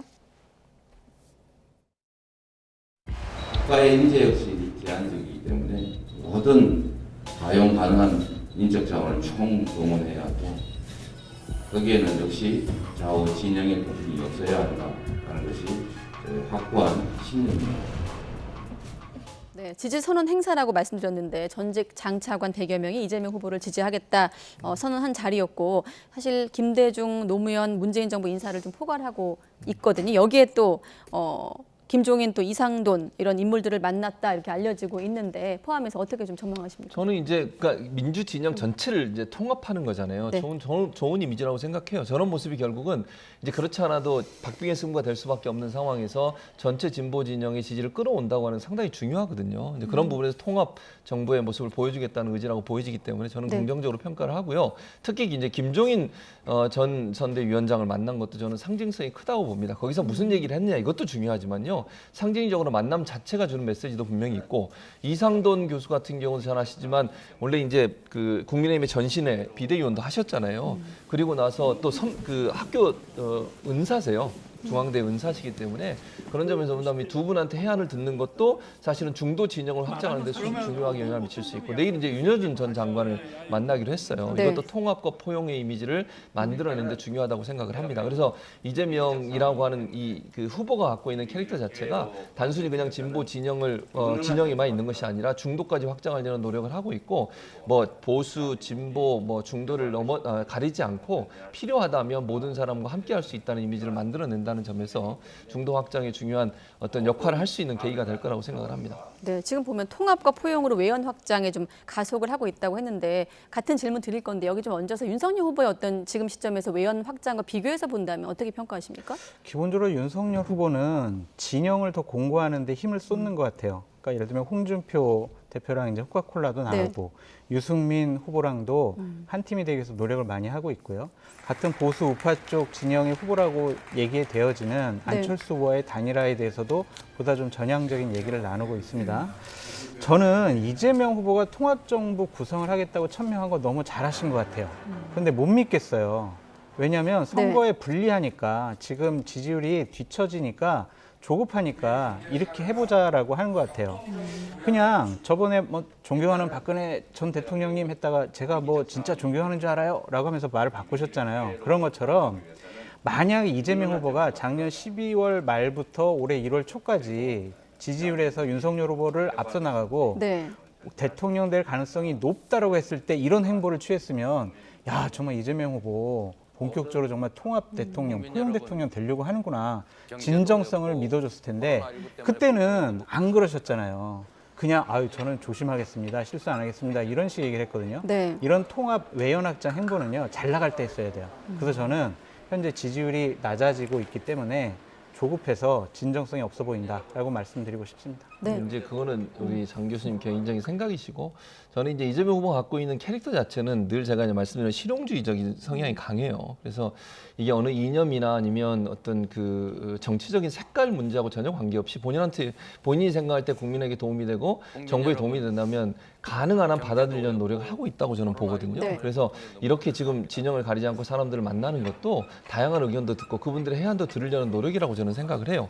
국민들한테 주는 메시지도 통합정부의 이미지를 심어줄 수 있기 때문에 저는 긍정적인 효과가 있을 거라고 봅니다. 그러니까 잘하는 일이시라니까요. 정말 진짜로 저렇게 했으면 좋겠어요. 근데 과거에 이재명 후보가 성남시장이나 경기도지사 할 때 통합한다라는 모습 보여주지 않았어요. 예를 들면은 남경필 지사 같은 경우에는요. 부시장 같은 경우를 민주당 계열 쪽 분을 부시장으로 했단 말입니다. 권영진 대구시장도 민주당 쪽 전직 의원을 부시장으로 했어요. 근데 그런 모습을 경기도지사 때 안 보여주셨으면서 내가 대통령이 되면 통합 대통령 할게요. 못 믿겠습니다. 그건 이제 본인이 못 믿으시는 거고요. 제가 다시 말씀을 드리지만 여기까지만 듣겠습니다. 네, 예. 이제 나중에 이재명 후보가 어떤 모습을 하는지를 두고 보시면 아실 거예요. 그러니까 제가 볼 때는 이재명 후보는 예를 들면 정책적인 부분에 있어서 현 정부와 각이 다른 형태의 얘기도 한 적도 있었고 그런 정책들을 추진한 적도 많이 있었기 때문에 네. 저는 국민과 지역민을 위한 정책을 할 거라고 봅니다. 네. 다음 질문도 두 분의 좀 의견을 듣고 싶기 때문에 바로 넘어가 보도록 하겠습니다. 이번에 윤석열 후보 행보를 볼 텐데 정책 행보에 좀 속도를 내고 있습니다. 일단 당 차원에서는 공세를 하고 후보는 좀 정책에 집중하는 모습인데 역동적 혁신 성장을 키워드로 던졌습니다. 윤 후보 얘기도 들어보도록 하겠습니다. 먼저 근본적으로 정부가 민간과 시장을 대하는 그 태도를 바꿔야 됩니다. 정부는 막대한 그 재정을 가지고 이러한 변화를 주도하려 해서는 안 된다고 생각합니다. 그러니까 좀 민간과 시장이 자율적으로 움직이도록 정부가 태도를 바꿔야 한다는 어떤 큰 틀에서의 정책을 내놨고 이 밖에도 뭐 골다공증이나 우울증 검진 강화하자 이런 생활 밀착형 공약들도 내놨거든요. 윤석열 후보의 정책 행보 짧게 좀 평가한다면. 그런 신쿵 공약은 잘하는 것이다라고 말씀드려요. 타겟형 공약이거든요. 그것이 예를 들면 우울증 필요한 치료를 하는데 건강보험금 보조를 더 받았으면 좋겠어. 골다공증도 마찬가지야. 이런 분들은요. 이런 공약 내세우면 윤석열 후보에게 관심이 갈 수밖에 없어요. 그것이 지지율로 연결될 수가 있을 것 같고 저는 역동적 혁신 성장이라는 것은 잘 잡은 컨셉이다라는 생각이 들어요. 세계 10위권의 경제 대국입니다. 대한민국이. 정부 주도의 성장은 이미 한계에 지금 부닥쳤고요. 정부 주도의 일자리 확장 정책 이것도 불가능합니다. 민간에서 얼마나 제대로 잘 일자리 정책과 성장 전략을 하는지 정부가 뒷받침해주는 역할을 해야 돼요. 네. 예를 들면 우리나라 기업이 외국에 있는 기업이 다시 우리나라로 유턴하는 리쇼어링 이런 정책 같은 경우는 정부에서 제대로 된 제도, 법률, 정비를 하면은요. 외국에 있는 우리나라 기업이 다시 한국으로 돌아올 수 있거든요. 네. 그러면 이건 대한민국 청년들의 일자리에 상당한 도움이 되겠죠. 이러한 정책들을 해나가겠다라는 의지의 표현으로 보여집니다. 네, 저는 뭐 예를 들면 골다공증이나 우울증 검진을 강화하겠다 긍정적으로 평가해요. 그러니까 뭐 나중에 이제 이런 얘기하고 나서 건강보험 관련해서 경제적으로 어려운데 무슨 공약 내냐 이재명 후보가 내면 또 그렇게 얘기하지 않으셨으면 좋겠고요. 그래서 국민들이 정말 필요로 하는 부분들에서 공약을 내는 건 잘한다고 생각하고 저는 이제 일단 1차적으로 윤석열 후보가 주장했던 부분과 이재명 후보가 주장했던 부분에 통하는 부분이냐면 기업의 자율적인 활동에 대해서 적극적으로 지원하겠다. 이 부분은 공이 똑같아요. 그러니까 제가 볼 때는 지금 뭐 그 민간과 시장의 자율적인 움직임을 이재명 후보도 이미 얘기를 하고 있어요. 그래서 그 문제는 별 차별화가 없는데 다만 저는 한 가지는 꼭 말씀을 드리고 싶은 게 뭐냐면 민간과 시장이 자율적으로 움직여야 되지만 공정한 거래가 이루어지게 하는 부분에서는 정부가 일정한 역할을 해야 된다. 예를 들면 어떤 기업이 일방적으로 어떤 시장 전체를 왜곡하는 현상 이런 부분들은 정부가 개입해야 될 부분이 분명히 있거든요. 공정거래위원회라든지 이런 데서 적극적으로 개입을 해서 공정하게 자율적으로 이루어질 수 있도록 하는 그런 시스템을 만들어야 한다고 생각을 합니다. 자, 대선이 이제 한 달 앞으로 다가오면서 두 후보 모두 좀 마음이 급해서일까요? 사실 뭐 말실수라고 해야 될까요? 설화를 좀 겪기도 했습니다. 간단히 좀 짚어보면 이재명 후보 같은 경우는 탐정업법 도입을 공약하는 과정에서 궤도 루팡을 명탐정으로 언급했다가 이제 뭐 글을 내리기도 하는 과정을 겪었고 윤석열 후보 같은 경우는 더 이상 구조적인 성차별이 없다. 그러니까 개인적인 것만 있다라는 어떤 의미의 발언을 하면서 논란이 일었는데 물론 이 두 가지 발언은 유권자에 따라 좀 무게감이나 결은 다르겠습니다만 각각 좀 평가한다면 어떻게 보십니까? 많이 지금 여러 가지 일정과 뭐 행보 그리고 정책적인 판단 그리고 전략적인 판단을 해야 되기 때문에 양 후보 모두 다 힘드실 거예요. 그래서 사소한 말실수라고 보여지고요. 저런 거를 갖고 너무 뭐 후보 자질이 없어, 대통령 감이 아니야 이런 식으로 판단을 하지 않았으면 좋겠다라는 생각이 듭니다. 그냥 사소한 조그만 실수분들에 대해서는 우리 윤석열, 이재명 후보들 다 사람이잖아요. 그러니까 인간적인 실수로 좀 봐주시는 게 어떨까라는 생각이 듭니다. 저는 지금 이제 앞부분에 동의하는 부분은 맞아요. 이게 궤도 루팡을 명탐정이라고 얘기한 부분은 이제 본인이 아마 말씀하시고 나서도 이거 잘못 얘기했구나 이렇게 생각하신 것 같아요. 근데 이제 저는 이 구조적인 성차별 문제는 조금 깊이 들여다봐야 된다고 저는 보거든요. 그러니까 현재 우리가 성차별의 문제가 전혀 없다 보기는 어렵다고 저는 보거든요. 우리 사회가 구조적으로 갖고 있는 성차별의 문제를 해결하지 않으면 사실은 남녀 평등이라고 하는 부분에 여러 가지 한계가 있을 수 있는 부분이 있어요. 그래서 이 부분은 대통령이 되시려고 한다면 좀 더 깊이 좀 숙고했으면 좋겠다 개인적인 생각이 있습니다. 네, 이 화면이 먼저 나갔는데 요 전에 지금 저희가 논란을 좀 정리한 화면이 있고요. 네, 자, 젊은 사람들은 여성을 약자로 생각하지 않는다 이런 발언을 해서 심상정 후보 같은 경우는 상상계에서 벗어나서 명백한 현실을 바로 보자 뭐 이런 논란을 짚어봤고요. 자, 앞서 보셨던 화면이 나갔기 때문에 질문을 좀 바로 드리도록 하겠습니다. 어제 오늘 뉴스 보신 분들은 고 노무현 전 대통령이 여러 번 언급되면서 대선 후보들이 자꾸 노무현 향수를 자극하는 메시지가 이어지고 있네라고 느끼셨을 것 같아서 마지막 질문으로 두 분께 드리면요. 노무현 전 대통령은 진영을 넘어서 아주 국가를 위한 정책 결정을 많이 하셨어요. 한미 네. FTA라든지 제주도의 해군 기지라든지 이런 것들은 진보 진영에서 상당히 반대하는 정책이었거든요. 근데 국익적인 측면에서 대국적인 결단을 내리신 부분에 대해서 윤석열 후보, 뭐 이재명 후보, 안철수 후보 다 평가하는 것이다라는 생각이 듭니다. 네. 예를 들면 이재명 후보가 노무현 전 대통령이 고 노무현 전 대통령에 대해서 얘기하는 것은 진영을 좀 공고히 할 수 있을 것 같아요. 그리고 윤 후보는 언급함으로써 반대 진영에 있는 분들이 조금 윤 후보에 대한 경계심을 희석시킬 수 있는 그런 효과가 있지 않을까 싶습니다.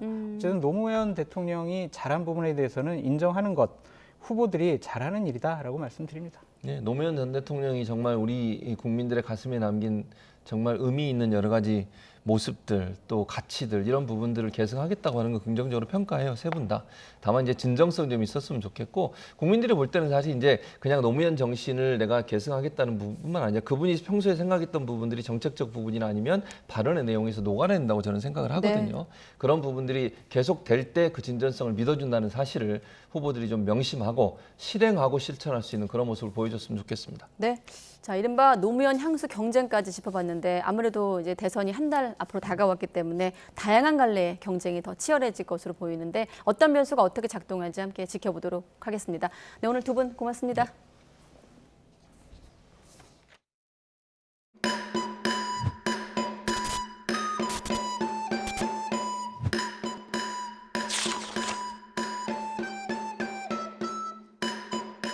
안녕하십니까, 이순재입니다.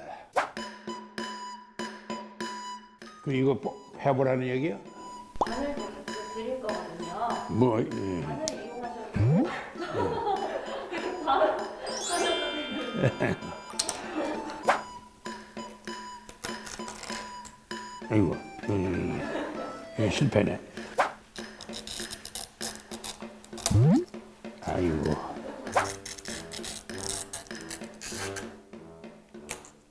아이고.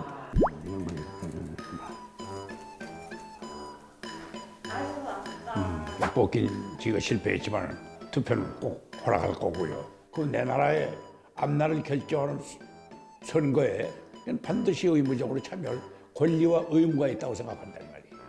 중요한 선택입니다. Vote for future happiness and vote for Korea.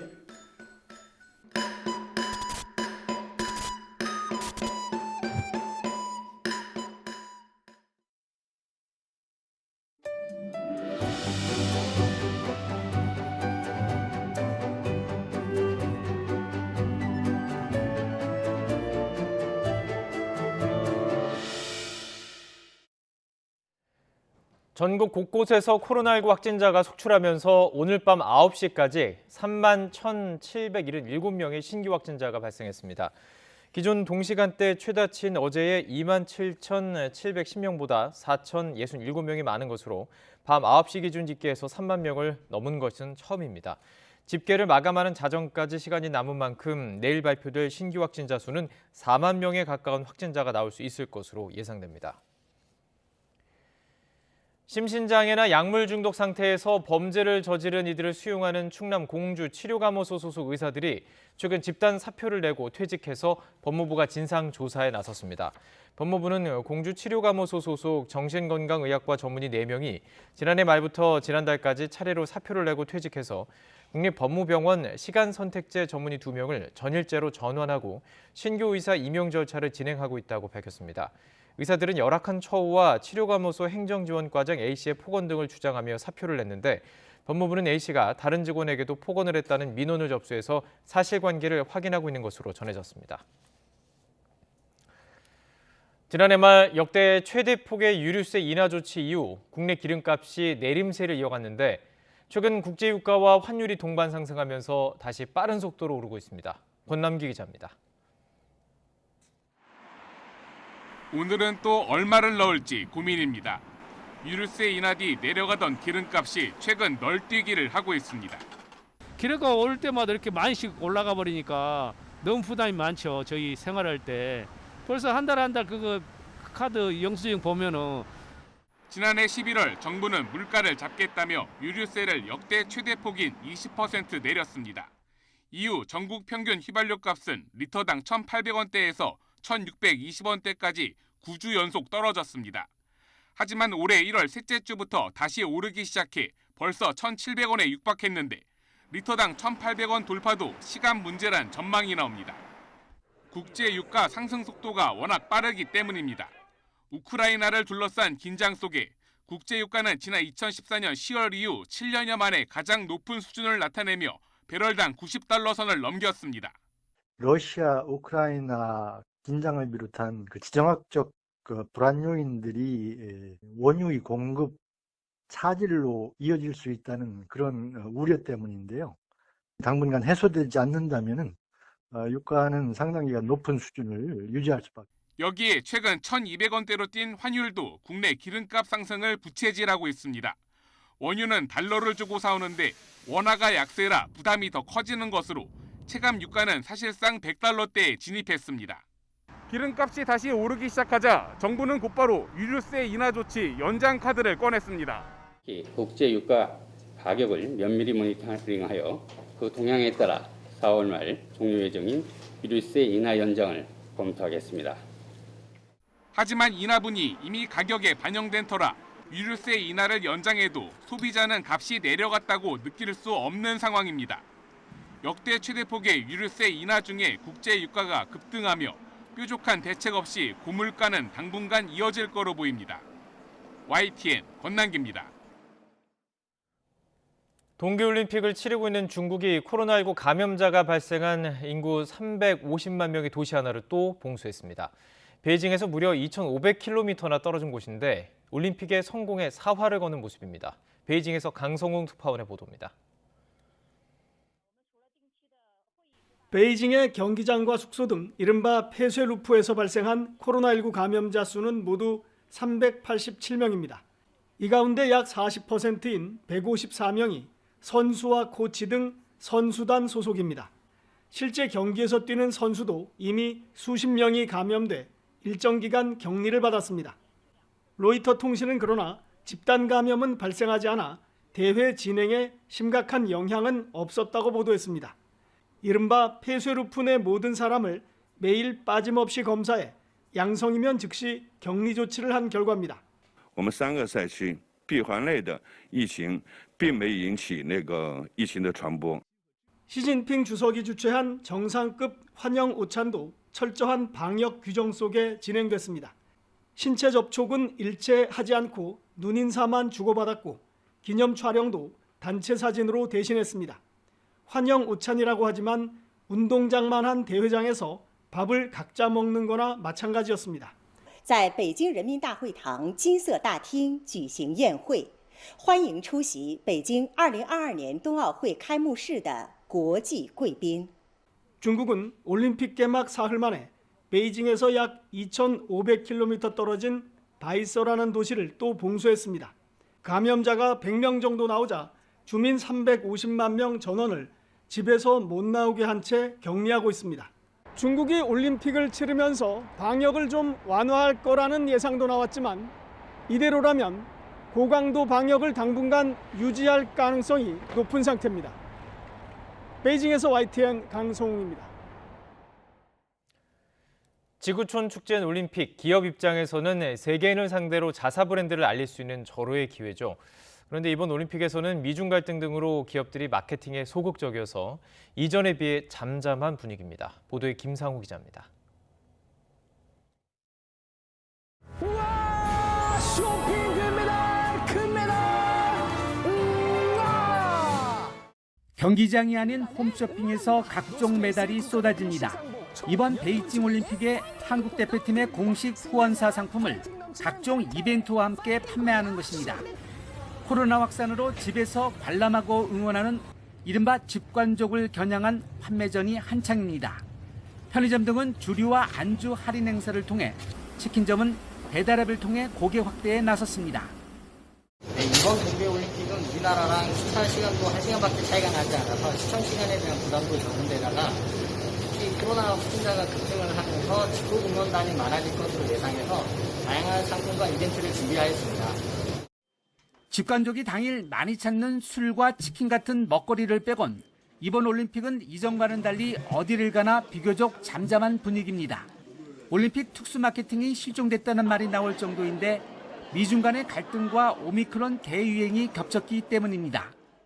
월스트리트저널은 최근 비자카드와 코카콜라 등 IOC 공식 후원 기업들이 올림픽 광고에 적극 나서지 않고 있다면서 중국의 위구르족 탄압과 홍콩의 민주주의 억압에 대한 비판 여론 때문이라고 보도했습니다. 국내 유일한 올림픽 공식 후원사인 삼성전자도 천문학적인 후원금을 내면서 적극적인 마케팅 행보를 못해 소가리를 하는 것은 마찬가지. 도쿄 올림픽 때는 한일 갈등 때문에 국내 홍보를 거의 못했는데 이번에는 미중 갈등 때문에 조심조심하고 있습니다.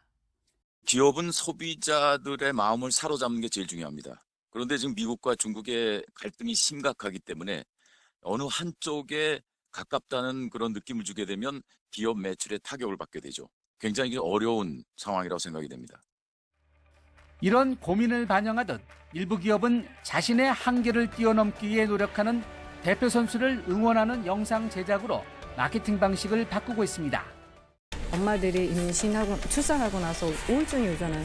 아기가 딱 앞에 있고 그냥 보고 있는데 힘드니까 그냥 눈물이 저절로 흐르는 거예요. 그게 또 시간이 지나가더라고요. 미중 갈등 사이에서 베이징 동계올림픽을 맞이한 기업들.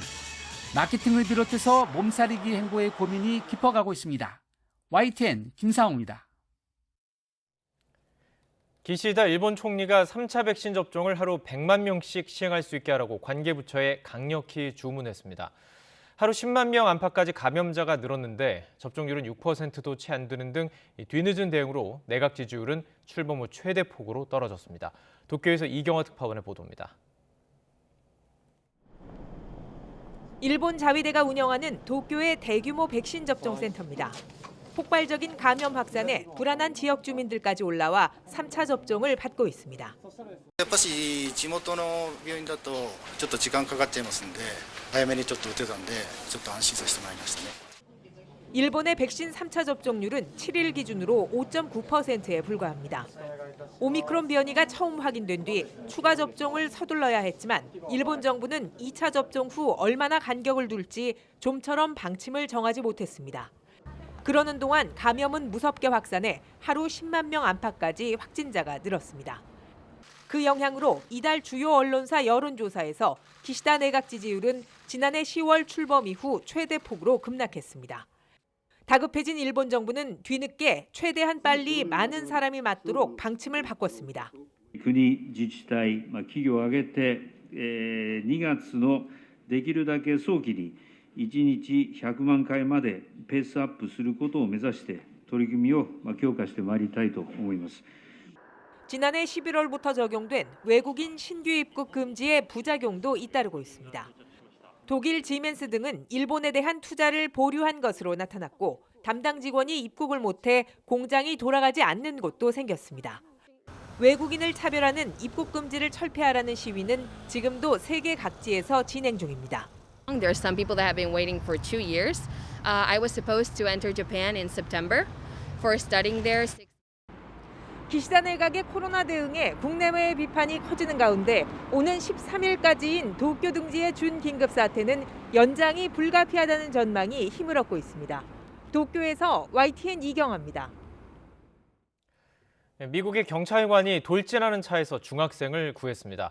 프란치스코 교황은 TV 토크쇼에 처음 출연했습니다. 지구촌 이모저모 호준석 기자가 보도합니다. 미국 메릴랜드주의 비 내리는 주택가. 중학생이 횡단보도로 들어서자 교통경관이 수신호로 다가오는 차량을 막습니다. 그러나 막무가내로 돌진해온 승용차. 찰나의 판단으로 학생을 밀치고 자신이 차량에 받칩니다. 사람을 구한 아네트 구디어 경관은 다행히 크게 다치지 않았고 운전자는 교통법규 위반 경력이 여러 번 있던 걸로 밝혀졌습니다. 독일 윌른스도르프의 길이 485m, 높이 70m의 아우토반 교량, 16개 교각마다 설치된 120kg의 폭약이 터지고 엄청난 연기와 먼지를 내며 주저앉습니다. 55년간 수많은 사람과 화물을 실어 나른 다리는 이제 옆에 놓인 새 다리로 임무를 넘겼습니다. 이 다리는 철거 문제로 거센 논쟁 중입니다. 네덜란드 로테르담의 명물 코닝스하벤 다리. 근처에서 건조 중인 아마존 창업자 제프 베이조스의 5,800억 원짜리 요트 통과를 위해 로테르담시가 베이조스에게 비용을 받고 철거 후 새로 짓기로 한 것입니다. But this is the world's richest man that evades taxes and wants to mess with our monument. That's just not okay. 프란치스코 교황은 TV 토크쇼에 데뷔했습니다. 원격이긴 하지만 실시간으로 문답을 주고받으며 인간적 면모를 털어놓았습니다. Come un uomo normale, no, non che io sia normale, no. Io ho delle mie anormalità, ma come un uomo comune che ha degli amici. 난민과 우크라이나 문제에 대한 관심도 촉구했습니다. YTN 호준석입니다.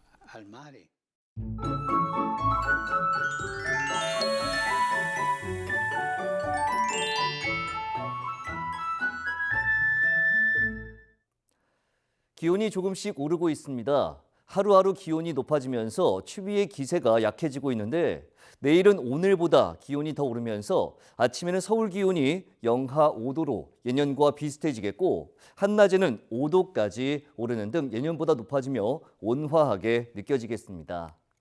하늘도 대체로 맑겠습니다. 다만 제주도에는 새벽까지 5mm 안팎의 비가 조금 내리겠고 제주 산간에는 1에서 5cm의 눈이 오겠습니다. 또 서울과 동쪽 지방을 중심으로 건조특보가 발효 중인 가운데 대기가 더욱 건조해지겠습니다. 화재 예방에 더욱 신경 써주시기 바랍니다. 내일 아침 기온 오늘보다 1도에서 3도가량 높겠습니다. 서울 영하 5도, 대전 영하 5도, 광주 영하 3도, 부산 영하 1도로 예상됩니다. 낮 기온도 오늘보다 3도에서 6도가량 높겠습니다. 서울 5도, 대전 7도, 광주 8도, 부산 10도로 예상됩니다. 주 후반으로 갈수록 기온이 점점 더 오르며 공기가 더 부드러워질 전망입니다. 날씨 정보였습니다. 뉴스라이트 마치겠습니다. 고맙습니다.